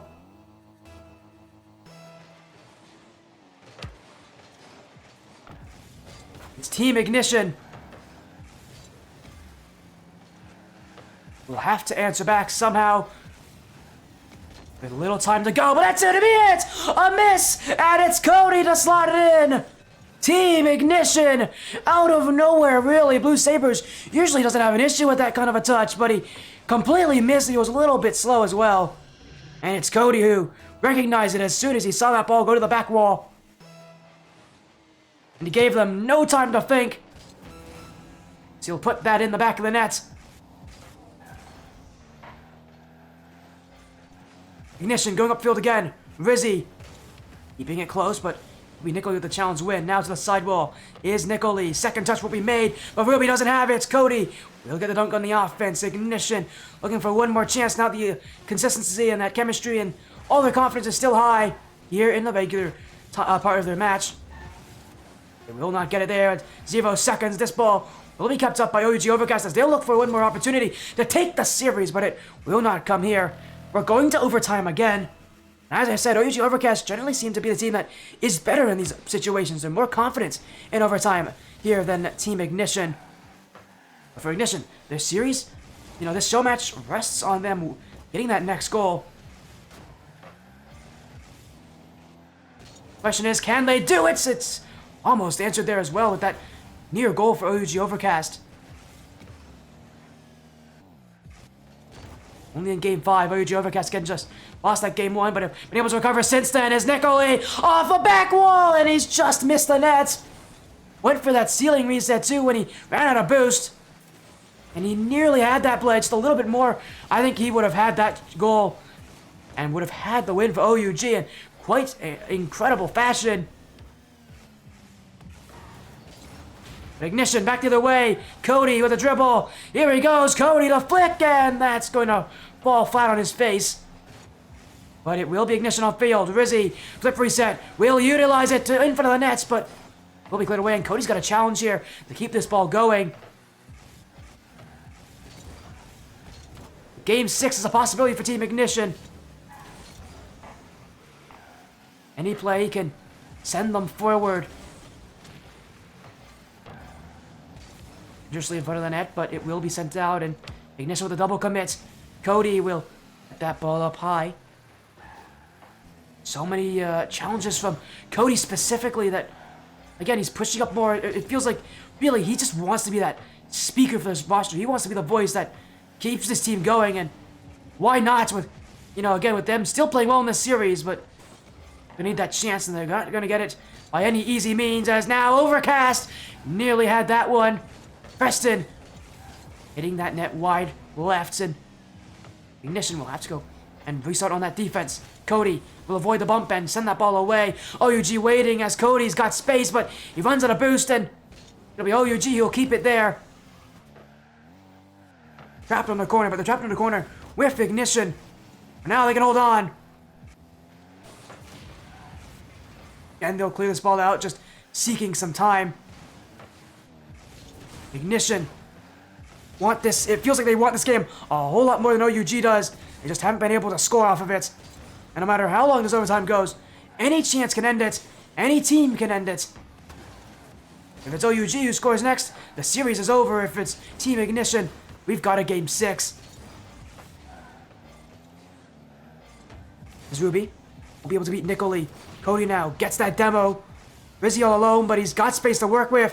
This one sent high. Preston won't reach it. In front, Blue Sabres with a whiff, but nobody from Ignition there early. Ruby now, that one saved away. And he will just send this one a booming clear to get rid of all the wrongdoings that he made on defense. As now they'll go again. Preston! And that will end the series over 3 minutes here in overtime. But it will be ended off the back wall by Preston. And it's OUG Overcast to take the series, winning 4 games in a row after dropping Game 1.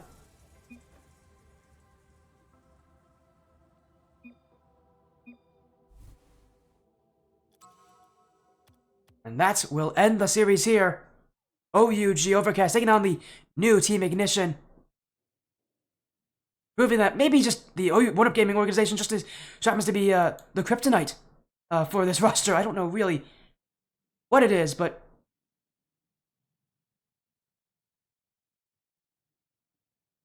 it seems like they might be, having issues with getting used to each other with that, which has been so interesting to see.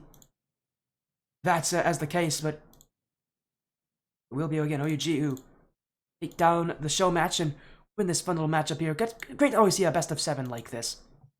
I feel like we don't get to see these kind of matches often enough, and really, I love show matches. They're so relaxed, they're so fun, and I enjoy them. I enjoy them a lot.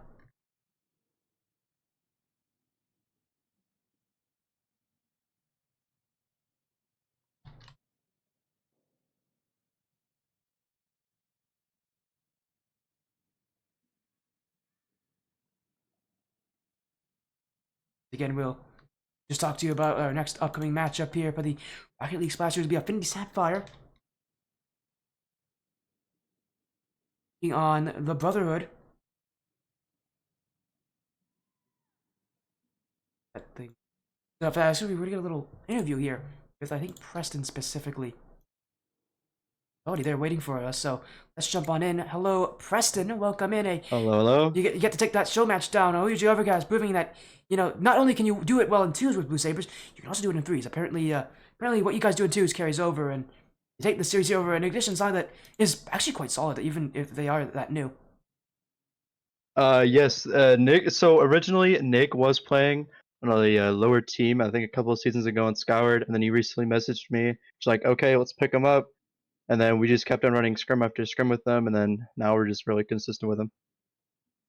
Again, I love to hear that from you guys. Again, a great series, and really, again, I mentioned that 2v2. You and Blue Sabers won the last season of Skyward series, that All-Star 2v2 division. What did you guys carry over from the 2v2 playstyle into threes? Because I don't believe I've seen you guys in a 3v3 match together yet. But obviously, this is the first. Honestly, we didn't really bring much over as 2v2. There's a lot more of like a ones play style more often as in threes. There's more of a there's more options to pass in threes as you have less space in the field, but you also need to be react quicker. So we can't really add the twos play style into here. So we just had to build around how each other play and look for each other in the field. But honestly, it's honestly how you play threes. It's just by looking around the field, see where your teammates are, and just try to get passes off. I love to hear that about you guys again. Again, as you said, you're just kind of relearning things, and you talked about you talked about Nick there, Nicola there, and that and how he's added in. What has it been like to have that third player added in, especially with it being Nicola? Because it felt like really he works really well with this roster, even with it being sort of new. Honestly, he's been working out really well with this roster, especially with adding on that extra offensive push in their end. And then when on defense, he can be there when needed. So either or, he's almost like a two-man player. We can either have him on offense, and he just instantly cracked, which honestly he almost scored that ceiling double. I don't know how. And then on defense, he can be really good on defense as well. So what you're saying is he's just a good player. Yeah, he's a good all-around player. I was gonna say I feel like that's what we're getting here is that you just want to talk about how good he is, but for good reason as well. He played in an exceptionally fun match, even though it's only a show match. It doesn't really matter. What does this match mean for you guys overall? Kind of the team kind of working to get better and better every single day. So you're starting off as being a really solid roster at your rank level. Honestly, it's mostly just about getting this roster out there as we have not really been seen in any tournaments or like league games or anything with this roster. So we just wanted to start pushing out like matches like this normally, and then hopefully once royalty starts up, we're competing in there, playing up this time and not lower. So hopefully we can do just as good as we did in All Star.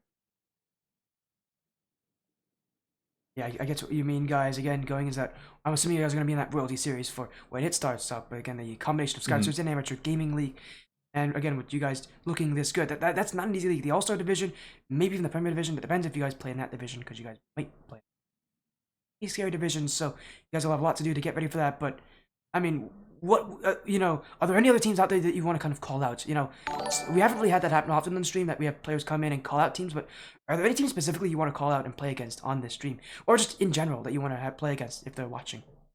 Honestly, there's not really too many teams that I'm very familiar with. I mean, maybe a 100x team somewhere, but honestly, I'm not too familiar with a lot of teams that are out there, especially with all these leagues that are going around and all these people signing up for everything. But honestly, mostly just a 100x team because I feel like that like lead or that org in general gives off very good player vibes, especially with how the All Star 2v2 tournament went. We had to play both 100x teams and go to Game 7 both times.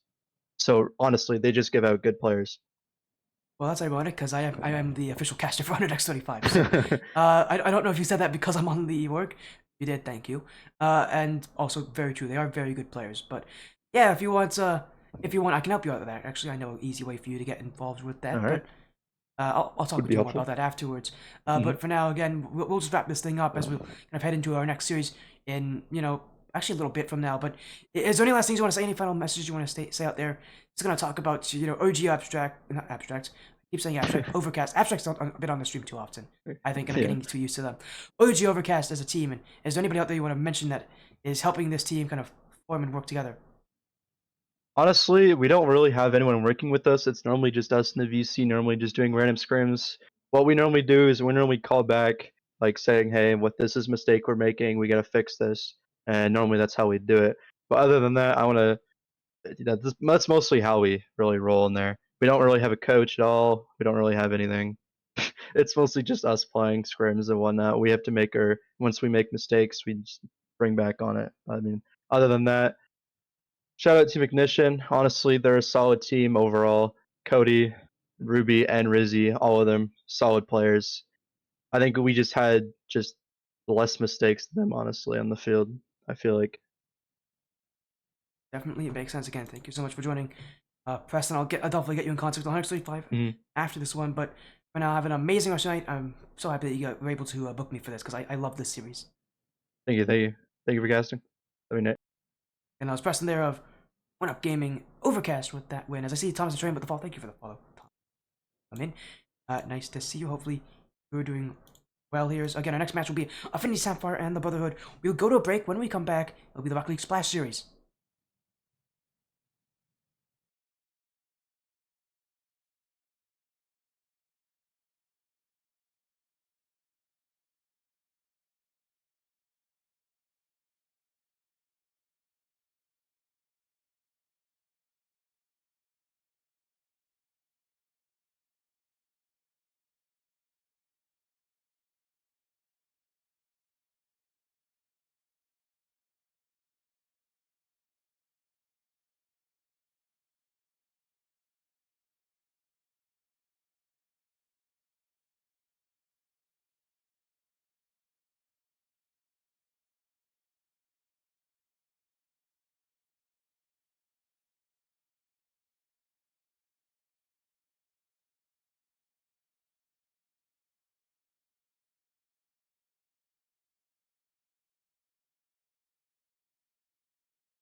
one more series tonight, everybody.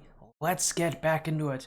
Thank you for joining and sticking with the Sportiest Stream. I'm Sporty FC, and as I said, one last series. I'm gonna sneeze.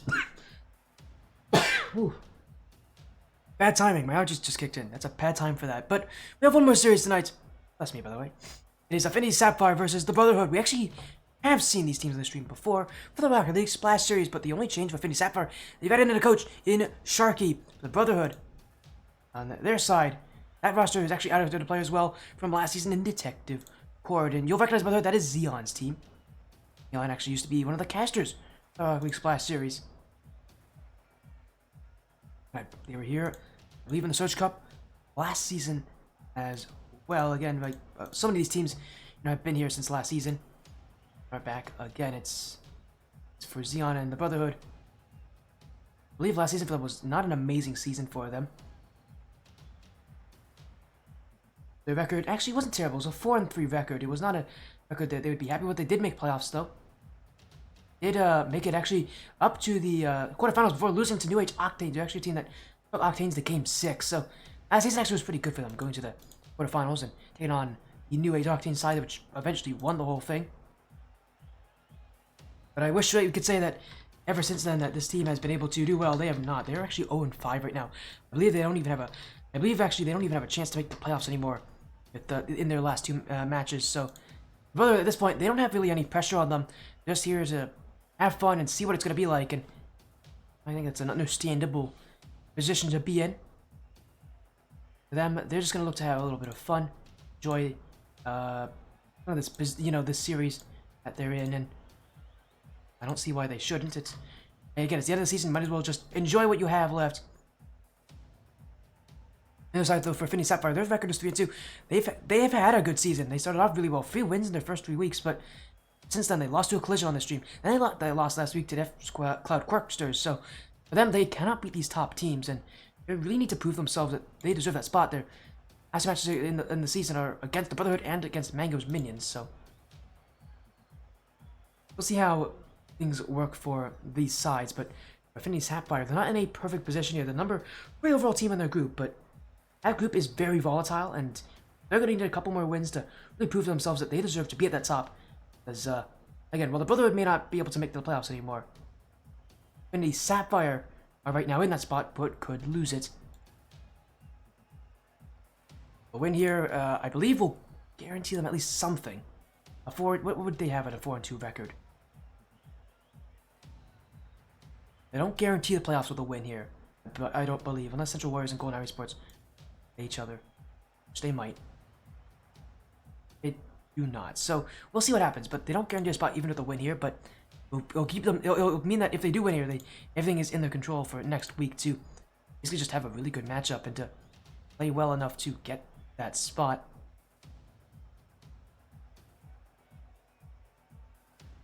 And we'll get these guys in. Info has been sent.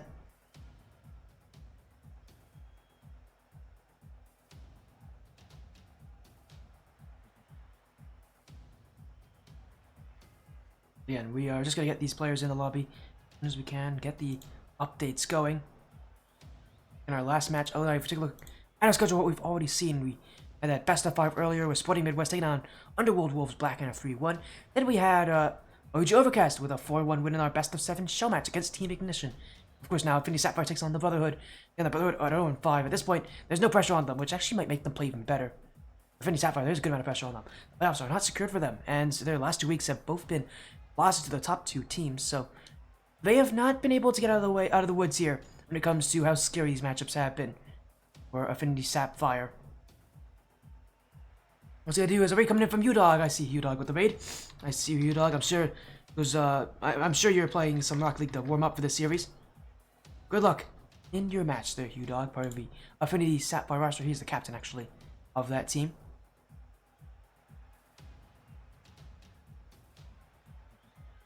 Also, what's fun about this is Bruhtherhood are also a team that I think are going to be more of a fan favorite in this matchup.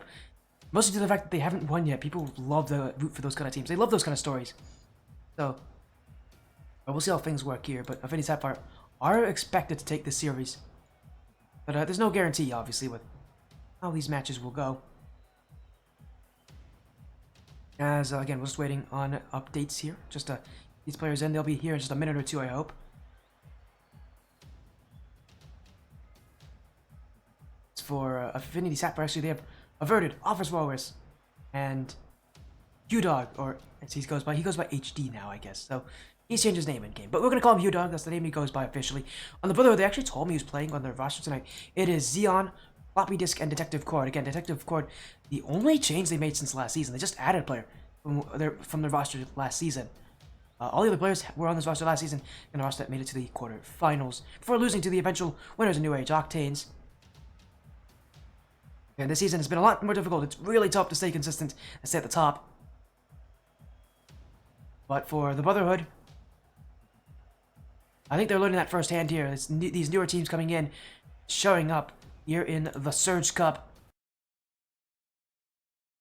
See how that goes as they've just joined in as well for our final match tonight here on the Rocket League Splash Series Season 5, sponsored by GamersOn.tv, Advanced Partner Entertainment, Latin 7 Gaming, Heady Scarf Gang, purchase and resell, and claim to fame. As again, we'll get these guys in as soon as we can. As hello there in chat, Udog. Yes, I am going to call you Udog. That's the name you officially go by. As we'll get this series going here, a best of 5 series for the Bruhtherhood. Their chance at the playoffs are probably long gone. But Affinity Sapphire, they've got a lot they need to prove for themselves. Best of 5 series, Affinity Sapphire on the blue, and the Bruhtherhood on week 6. The Bruhtherhood on the orange. Week 6, our second last week of the regular season. It's starting to get quite interesting, quite heated at this point in the season for both of these sides. But this is where you really need to step up if you're Affinity Sapphire. The last 2 weeks having both been losses. Bruhtherhood as a roster should be one that they should beat, and it really should allow them to control their playoff opportunities. That momentum, the last few weeks, maybe catching up to them as an early goal from Detective Cord. And the Bruhtherhood already on the board here, and they don't look like an 0-5 roster. This team playing with a lot more confidence, and maybe, again, it's part of the fact that they don't have any pressure on them to win anymore this season.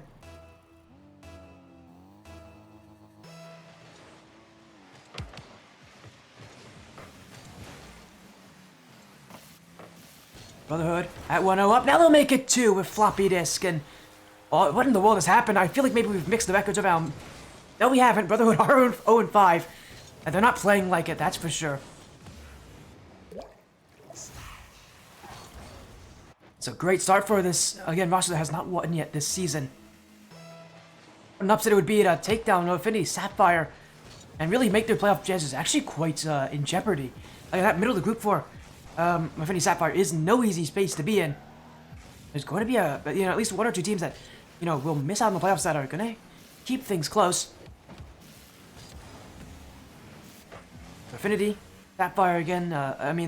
There's 2 other Affinity rosters. There's Affinity V-Born and Affinity Academy, and obviously both those teams already basically guaranteeing their spots to make to the playoffs. But Affinity Sapphire having a much different issue, as we're only a minute down already, and there's already been 3 goals for the Bruhtherhood. What on earth is happening here? What a weird start to this series, but this is how Rocket League works at times. What a weird esport it is. And now Detective Cord will look to make it 4! And he smashed that one in! Another goal for the Bruhtherhood! It's 4, and we're only just past the first minutes! Detective Cord took it up to the air and he never stopped! At the start of Game 1, the Bruhtherhood are putting up incredible scoring.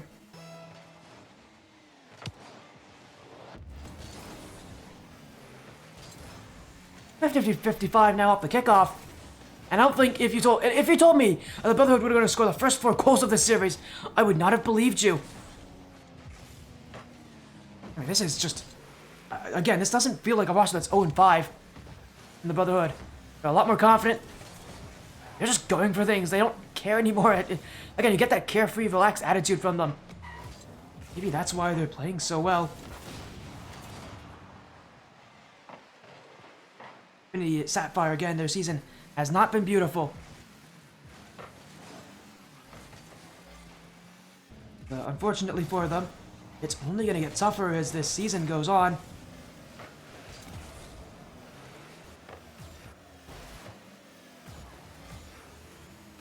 As averted, saved by floppy disk. Office Walrus will be near the challenge. Brotherhood.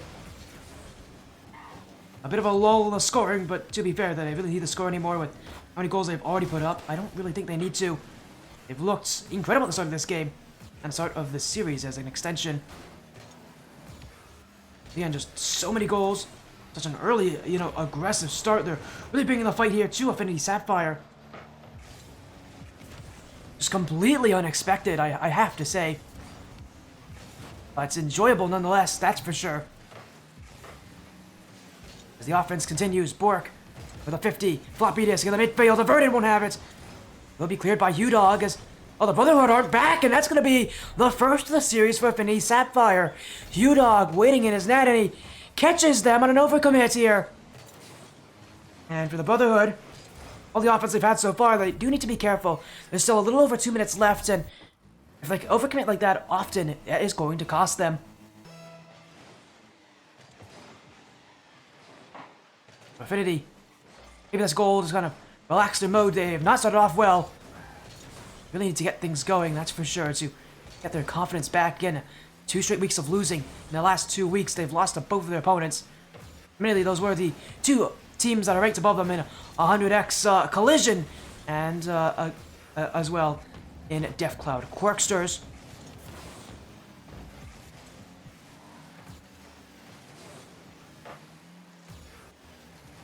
Yeah, loss of Brotherhood would be quite a tough turn of events for this team. It shows you just how much that momentum can really affect these teams.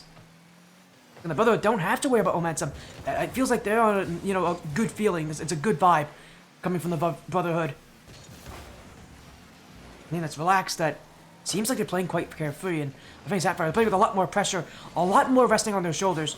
I think we're starting to see that kind of show itself here in this matchup. As we finish Sapphire, they have to shake off this game 1. As bad as a start as it could have been, 4 goals in the first minute and 5 seconds. I don't think we've seen many starts worse than that for any side. Or better, if you want to talk about the Brotherhood. Even though they haven't scored since, I think a lot of it has to do with them just not wanting to score. They don't really need to. Why score when you're up by this many? It doesn't need to happen. They're just going to let this game, I think, tick down to its end and start the series off in their favor. As another goal. Okay, Floppy Disk will take that one, though. He's got his hat-trick, and I remember from last season when we got to see the Brotherhood, it was Floppy Disk who usually led on a lot of the shooting. So not too surprised to see him do it here with 3 goals on 3 shots as J-Link with the follow. Thank you for the follow. J-Link, welcome to the Sportiest stream. We've got a Surge Cup matchup in the Rocket League Splash Series. Affinity Sapphire and the Brotherhood.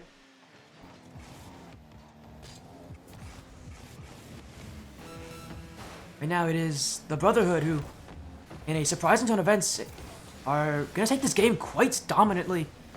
I mean, the difference that is being made here is quite astounding at any level, unless one where the Brotherhood haven't even won yet this season.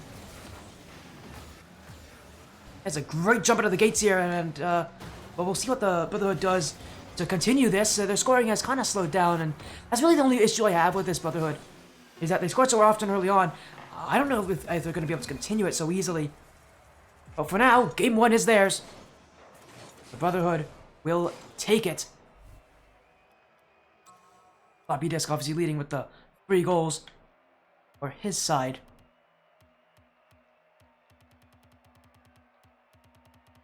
We'll move into game number 2 with knowledge of the fact that the Affinity Sapphire side just doesn't feel very confident. There's a lack of trust, a lack of connection between them that is really going to hurt them a lot here.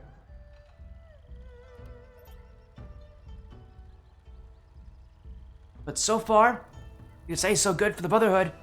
Game 1 was a great win as they actually are going to make a sub here. Xeon coming in. Who got subbed out? Oh. Let me check. Who got subbed out there? Oh dear, almost an own goal for Affinity Sapphire. Hold on, maybe I shouldn't take a look my eyes off the screen. I see a goal go in and I might be able to recognize when it's happening. Here's another chance. That's one inched away. And in comes U-Dog, saved away by Floppy Disk as, again, it was Xeon coming in. He replaced Bork. Sorry, he replaced Bork. on the roster.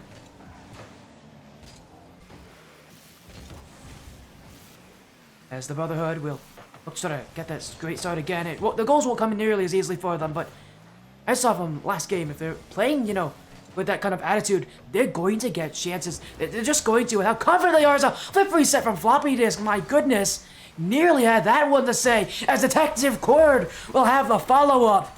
And the Brotherhood, my goodness, what a turn of events. Flip reset from floppy disk, and all hell broke loose. And they'll score off of the end of it. Once again, Affinity Sapphire down early in this game. Now, it's not as bad as game one. We aren't going to see 4 goals in the first minute, but we're still getting that kind of results. Xeon now with 1. The ex-RLSS caster. He's a great analyst for this game. He's got a great eye for the field. And he's utilizing that, being a relatively defensive overall player. It is Brotherhood who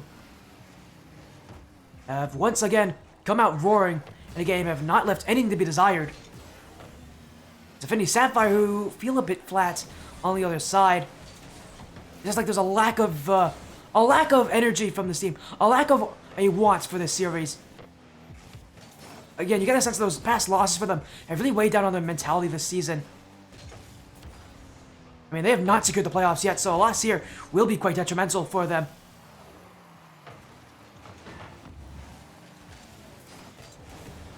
Brotherhood will go upfield again. Xeon, the corner, averted. Bring it away. Detective Cord will be beat. Xeon will get there. And Sapphire will have to wait again, and another chance for Xeon! Saved by Hughdog! And the Brotherhood will have to wait a little bit more for another chance. But Xeon, quick to try to get it. Maybe a little too quick, because Hughdog will dunk him, and it's Affinity Sapphire who's now got some space on offense. Votes be given to them here by the Brotherhood. Will continue to challenge aggressively. It's Hughdog. Getting pumped almost into that play by himself. The Affinity Sapphire feels more than not, they're just hitting this ball upfield, hoping for something to work. Again, it feels like there's maybe a lack of trust from them with each other. You need to see those connections being made, because that's when they get goals. And here we go. There's a connection. Office Walrus up to Hughdog. And it took them a while here in Game 2, but Affinity Sapphire will put one on the board. And unlike in Game 1, it doesn't come too late. The scoreline is still very well and truly, one that they can take advantage of. And maybe they will have the kickoff, but Active Cord will keep it out. A confidence from Affinity Sapphire feels like it's slowly getting back.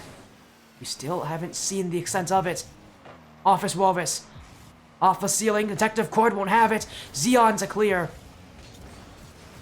And Brotherhood have to take what they can on these 50-50s. Actually, take a lot more than I thought they would. They're winning a good amount of these plays. Not giving up on the offense. Here is Floppy Disk. Will be kept out initially by Averted. Indy Sapphire. Closing in quite quickly here, and my goodness! Wow, this is all broken apart for Brotherhood. But that will somehow stay out. I have no clue how Affinity Sapphire didn't score on that play. They finally will off the back wall. Brotherhood were caught flat-footed, and they just never were able to recover. Affinity Sapphire tying this game at 2. Maybe that's the goal, to give themselves some confidence here in this matchup. Some confidence that they desperately need.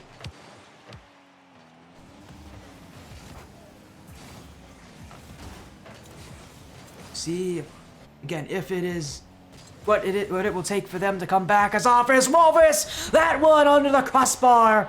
And Affinity Sapphire are recovering. Took them a while, but they were able to take the lead now. It has been a tough battle for them. Again, it just feels like their confidence just isn't there. Maybe this last goal will be the goal to kind of push them ahead, get them the confidence they need to take over the series.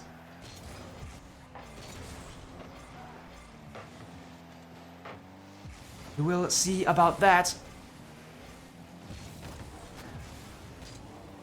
Brotherhood with a minute to tie things up. Affinity Sapphire now looking a lot more collected as a whole. And that back wall for the Brotherhood getting tested a lot more often. Affinity Sapphire recognizing that that is not a very easy place for the Brotherhood to stop.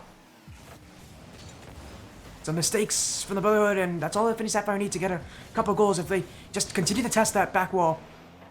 And the defense of the Brotherhood with it. Now, whoa, redirect there! Oh, floppy wrist nearly had a doomsday dish on that net. But to follow it up off the back wall with such a little amount of boost, you couldn't have expected to see that from him. I mean, we've seen already, he can hit that stuff. Definitely has the capabilities of it. Right now, he isn't getting much of anything. He's with that one. Hugh Dog to the back wall, looking for goal 4, and it should be made, but Hobbiness will keep it out. Office Walrus will not challenge. Except they'll wait back here, but not a very good clear from Office Walrus, and it's the Brotherhood who have a chance up the field. Averted the clear. Detective Core trying to keep it alive for Xeon, and will hit the ground. Affinity Sapphire won't touch it. This series will be tied up at 1. Still, it feels like the same issues plaguing Affinity Sapphire early on, but we've been able to recover a little bit here. As a raid coming in from Taquito, fights Taquito with the raid. How you doing, my friend? Hopefully your night has been going well.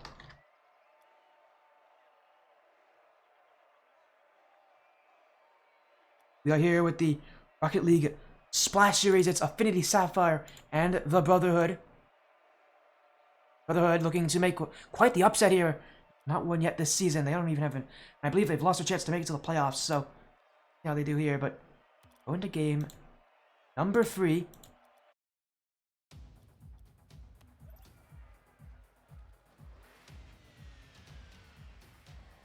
Lots, haven't been proven last game by Affinity Sapphire. Again, they don't feel confident, but... Even without that, as long as they can get a goal or two, that feels like it kind of gets them out of the tough situation they were in Game 1. That rut they were in Game 1. They just couldn't break out. They really couldn't really do much of anything. It feels like that could be the dangerous part for them, is when they aren't broken out of that rut, when they aren't broken out of that kind of first part of the game. That's really what the Brotherhood need to capitalize. Is early on when Affinity Sapphire aren't feeling confident. But Officer was looking to get it started early here. The little fake under, but Detective Cord will get the block. Affinity Sapphire in the midfield. Averted to shoot this one, but Xeon will keep it out as now Bork subbing in as well. I just noticed subbing in for Floppy Disk. We're going to see a more overall defensive Brotherhood with that substitution being made.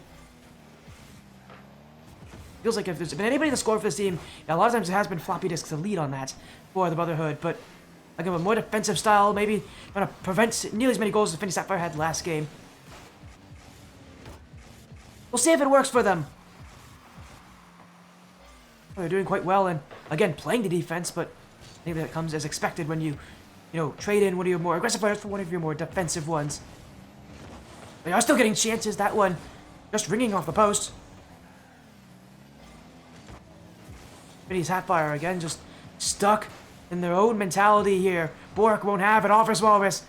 U-Dog on no boost, and they're both leaving that one. Affinity Sapphire giving the offense to the Brotherhood, and I don't recommend that. And they're going to be forced into a couple of tough situations because of it. Here's another chance. Bork just wide of the net. Xeon will keep it high. Averted. This one pinched away. Affinity Sapphire with U-Dog redirected, and that's off the crossbar. Affinity Sapphire will nearly get that one. And it will be U-Dog, and finally one will break through.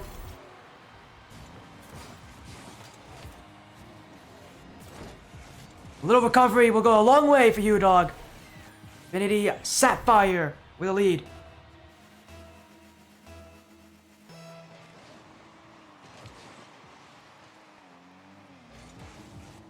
And again, after such a long amount of time, I really do feel like a goal for Affinity Sapphire is what can break them, as I said, out of the rut, out of this kind of dreamwalk state that they're in. It feels like they're sleepwalking a little bit at times, but again, maybe that goal will be able to knock them back into sense. Here for game number 3 as the Brotherhood, again, trying to make what will be quite the upset, but you can tell that Once Affinity Sapphire get things going, they are going to be that overall better roster. It's going to be very tough for the Brotherhood now to get things back. They've really got to shut down Affinity Sapphire, which is no easy feat, as we've already seen in this series.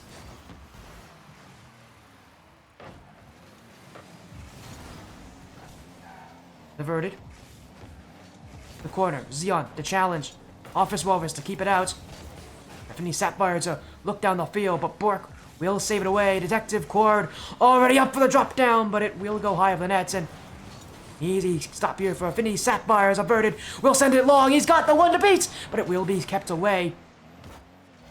And Brotherhood will wait on for now, but a double tap for U-Dog! And he's stuck it in right under the faces of the Brotherhood. Affinity Sapphire, well, they're getting a little bit better every single game, that's for sure. And that double tap will help them in their confidence.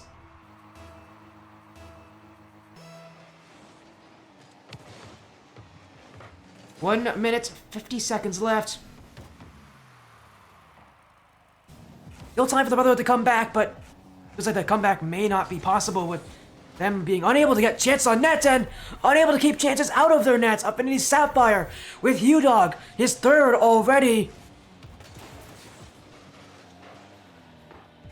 Whatever they told each other in that game, it must have changed something. This is a new Affinity Sapphire, one we haven't seen so far this series. It's a better Affinity Sapphire as well.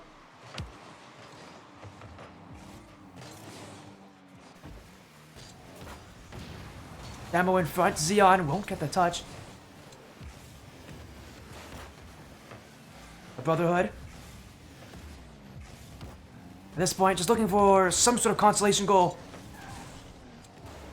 A reason to stay in this series, and to let people know, specifically Affinity Sapphire, to know that they're still fighting. But Affinity, again, have gotten better every single game. It took some time, but they've finally been able to adapt. It's not been, I would say, the best we've seen of Affinity Sapphire. Not even the best on this stream. But they have been able to steadily increase their overall pressure on the Brotherhood. And you're starting to see it break through more and more easily as the Brotherhood just not good enough to keep them out, as now averted. The great air dribble start. He'll go for the dribble there, try to get it past Xeon, but he will run out of boost before that happens. The Brotherhood they'll look for the clear, but will be stopped by U-Dog. In front from U-Dog, Detective Cord, and he hit it out, but averted, infield pass. Office Walrus will be there next to it. Affinity Sapphire is looking for one more goal to just kind of finish off this game with a bang. It has been their best performance so far tonight, by far.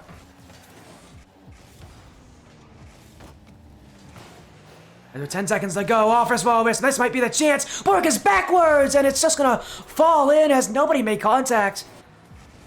And there's goal 4, the goal that they've been looking for. As Verted going for the bump, forcing a little awkwardness there from Bork, but really more of the awkwardness was the fact that that shot was placed behind him than anything else. Tough to adapt to that kind of stuff, that's for sure.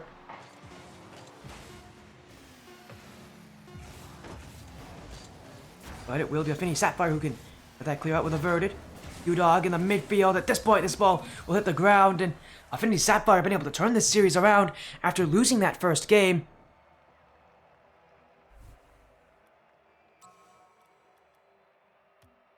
And to complete what is colloquially known as the Spaceman sweep, winning 3 games after dropping the first one.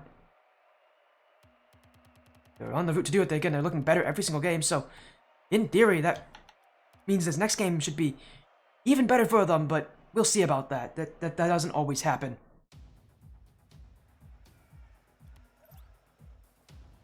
What will happen here is a game 4, and the Brotherhood, they have to win here if they want to go to game 5. No easy feat. In fact, this season, they've never even gone to Champions Field, so yeah, good luck to that. It's no guarantee that they're going to be able to make it to Champions Field in the first place, but we'll see if they can do it for their first time this season. As Affinity Sapphire on the other side, they're going to win here. Oh, even if it isn't all that pretty looking, we'll give them a good chance to get a good seed going to the playoffs. It won't guarantee their spot, I believe, going to the playoffs, but it will allow them to guarantee it next week, so long as they play well, and it will also make things a lot easier for themselves. They aren't forced to win. And I mean, their next week's match is against Mango's minions, so they got a good chance to do it. Oh, what a weird goal that is. Office Wolvis will take it, and just a strange happening there. There's a pinch from the corner, and I didn't expect it. Nobody expected it, and least of all was Floppy Disk. Affinity Sapphire will start game 4 in the lead, and they'll look to continue on from there. As Office Wolvis off the kickoff. Seeing again this pressure to the back wall. The Brotherhood have not held on well as another chance near post. This time it will be predicted and stopped. Again, this Affinity Sapphire side utilizing the backboard defense of the Brotherhood. They try to catch them on a couple of whiffs and mistakes. Brotherhood, the more that they get tested on this though, the more they're going to be able to stop it from becoming an issue. We're going to need to see Affinity Sapphire change things up. For now, they are in the lead. They're the ones in control, and they're the ones looking for some solo play efforts to, again, be that adjustment to this moving Brotherhood defense. As Detective Cord, Office Walrus will hit high, but it will be pinched away. Averted now. Sent to the ceiling. Bork. Bring it back, but it will be Affinity Sapphire who wait on the ball again, just controlling the midfield as they please. The Brotherhood, they're not going to get any chance on that net if they can't even get through Affinity Sapphire's midfield defense. Every touch they make just feels so heavy from the Brotherhood. It feels like it needs a little bit more meaning behind it. Meaning hasn't really been found, and you're seeing the results of that from the Brotherhood. These touches go straight to Affinity Sapphire. Affinity Sapphire, they're just waiting back. They're patient. They recognize that if the Brotherhood are going to give them the ball, they can just wait to collect it and get the offense that way.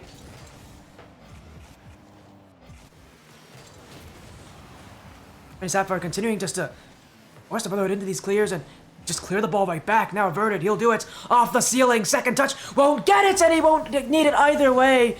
It will bounce in the nets, and it's Affinity Sapphire who are slowly but surely taking game 4 away from the Brotherhood.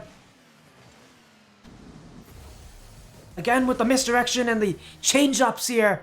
Affinity Sapphire. With a little over half the games to go, with how things are going, they might already be singing the praises of this series. As the Brotherhood again just hasn't been able to adapt well enough. This Affinity Sapphire team getting better and better.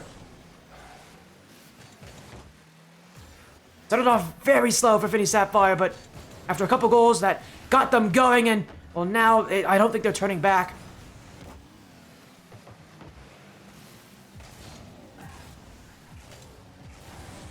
Detective Cord. Floppy Disk. Off the back wall, a chance in front, but it will be away, and Affinity Sapphire will keep this ball out. U-Dog beaten there by Floppy Disk to prevent what would be a goal free for Affinity Sapphire. Time is still running out as Averted. I don't know if I really like that touch. It's straight to Detective Cord, but he won't shoot it on net. Affinity Sapphire will be saved. There is a pinch down the field by Office Walrus. Is that in? Oh, it's just off the crossbar. It really does feel like Affinity Sapphire is just mere moments away from getting that third goal that they've been searching for, and I feel like the third goal that will secure this game once and for all. That third goal is not a definite for how they've been playing. The Brotherhood have stepped up on defense, but is it just too little too late? Still haven't gone the offense, still haven't controlled that aspect of the game, and they really need to, because they're not going to win without it. Affinity, waiting for the mistakes. That might be it. Floppy Disk. They'll get just enough of it to get past Office Walrus, but U-Dog in front, Averted off the back wall. Affinity Sapphire will wait patiently for it. Brotherhood. Floppy Disk trying to get some bumps ahead, but again, Affinity Sapphire, patient as can be, not challenging unless they absolutely have to. At this point, they're the ones just waiting for the Brotherhood. The Brotherhood has not been able to answer. But a big breakdown there, Floppy Disk.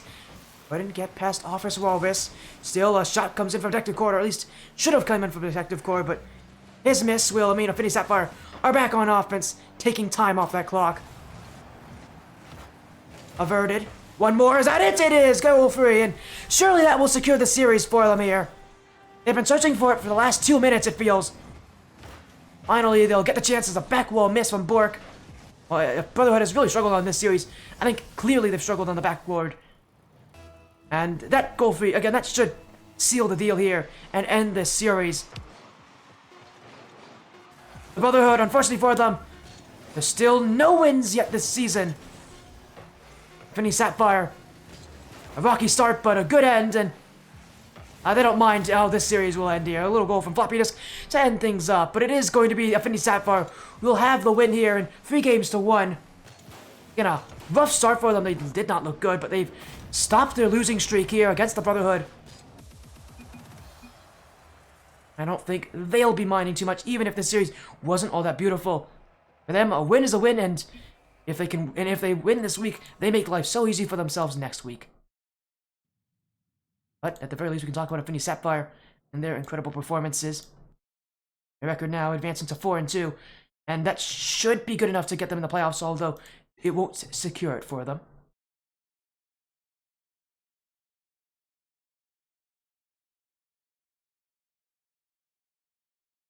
Unfortunately for the Brotherhood, they are at risk of going 0-7 this season. Very rarely do we have teams do that, but it does happen. And the last match of the season is against Akudama. We'll see how that match will go, but yeah, for them, this season has been very rough for them in the record.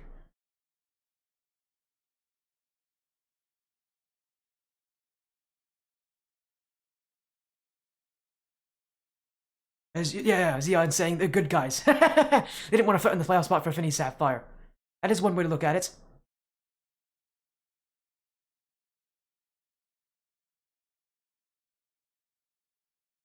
I was actually gonna get a little interview here with Affinity Sapphire. Why not?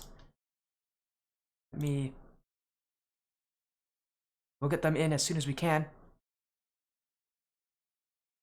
to end off tonight's matches. And joining us here is Averted, U-Dog, and Office Walrus. A 3-1 victory. It was not a good-looking victory, that's for sure. But hey, it doesn't matter. You guys get your win against the Brotherhood as expected. But it came, not easily.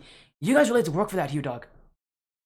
Yeah, I'm honestly Detective kind of popped off game one. We were a little caught off guard. I think we can all vouch he kind of cooked with a couple of the double taps, and we're like, holy crap, we gotta lock in here. But no, he played really well. I think we just kind of stepped back a little bit. It's one of those things where they may not have anything to lose, so they might play a little better.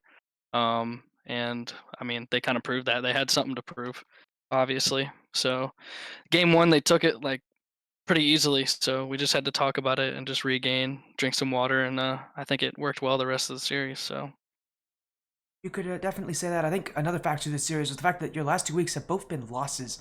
This has not been yeah, a good turn for Affinity Sapphire, but this series feels like you guys have been able to change things up. Averted. Were those last 2 matches, the fact that you guys lost on your last 2 matches, was that did that have any effect in the series for you guys? Honestly, I'm gonna be 100%. No, not really. Because between our little humble abode we got going on here, our last 2 losses, at least last week, we really didn't. I don't know. We really don't count that as a loss. Honestly, kind of an equal series. Yeah, we got swept on paper, but like, if you go watch a series, and it's really close, and it's really unlucky goals. So, and we came into that series, and this one knowing, we could win, and this one we knew we had to win. Just wanted to get playoffs too, just to, prove that we could win again, and yeah, I think we knew we could close it out. Well, again, you guys did that. It may not have come easily, it may not have come quickly, but I'm sure, again, you guys don't mind at all, again, even with it being as tough as it is, and with the playoff spots also being kind of on your mind, now that you come to the end of the season, Office Wolves, this win must make you feel a little bit more comfortable, because now the playoff spot for you guys is basically secured. It's not fully secured. You guys could still lose it, but you need to do pretty poorly next week to do that. So, for you, were your nerves for the playoff series, did they have any effect in the series? Are they, a little bit more relaxed now that you guys have taken this win? I mean, I'm hyped to be in the playoffs, of course, but I think the series I didn't really know that we were gonna be clinching playoffs with this, so I it had no don't, effect on me at all. I don't believe you are, but I believe you're so close to the point where you shouldn't lose it. Is basically what I'm saying. Yeah, pretty much wasn't on my mind. Just focused on the series. Wanted to win it. Won it. Won our games. Just played our game. It didn't really have an effect in totality. Again, I love that mentality. You guys coming in now. Final match of the season will be against Mango's Minions, I believe. So for you guys, again, that match, another team that has struggled this season and is fighting for that playoff spot. They actually aren't in the playoff spots right now, so they need to win against you guys. So obviously, you guys are going to look to prevent that and get yourself the best seed possible. Having only lost those top 2 seeds, what do Hugh Dog, I know for you guys, at least this season, you're going to try to, I think you're going to, one of the major things you want to do is prove that you can win those matches. So what, Yeah. what are you guys going to do to do that? Because these top teams are the top teams for a reason, and you guys, at least right now, have not been able to beat them, but that could change if Correct. some things adjust. Right. Yeah, Alberta kind of said it, and again, we played Death Cloud last week, and like he said, if you look on paper, yeah, we got sweeped. But if you also look at it, or I can tell you, basically each game we went into overtime every single game and lost by 1, obviously, which you can take that as you will. I would say, kind of in any way, that's anyone's game, and they just came out on top every game in overtime. So obviously, we just didn't have the ice that day. But they're considered a top 5 surge team, right? So I mean, that's something we can keep our heads high on. Obviously, we lost. Same thing for 100x, solid team. They just have a really weird play style, and it works. And we just kind of how we play is aggressive. Um, they just kind of played a little hold offish, and it just kind of threw us off. So I'm excited for playoffs. Again, we're a brand new team, brand new, guys just hanging out, and we're like, cool. Our the person who invited us to play kind of did it a couple like pretty last minute, and we're just hopping on. And I mean, here we are, 4-2. I'm proud of it, and I think we'll end the season off 5-2 going into playoffs. So I don't think we'll have anything but confidence going in, and I think we just have something to prove and nothing to lose. So I'm excited. Again, I'd love to hear that. Congratulations on your win here, Affinity Sapphire 3-1 win over the Brotherhood. Before you guys go, we'll get some quick shoutouts. Let's go down the line, starting with Office Walrus. Oh, okay. Shout out to School 799, my #1 hater once again, and shout out to our coach Sharky. He's been clutching up for the past couple series, really getting our mentality back in, and yeah, really just built our confidence for this match. So yeah, I'd say he's a big part of why we win our matches, and that's my shout out. Of course, we'll move on now to Avert. Is there any shoutouts you have? Anybody that you think are thinking of specifically? Yeah, there are actually quite a lot. So I want to go last here. So you dog can go in front of me.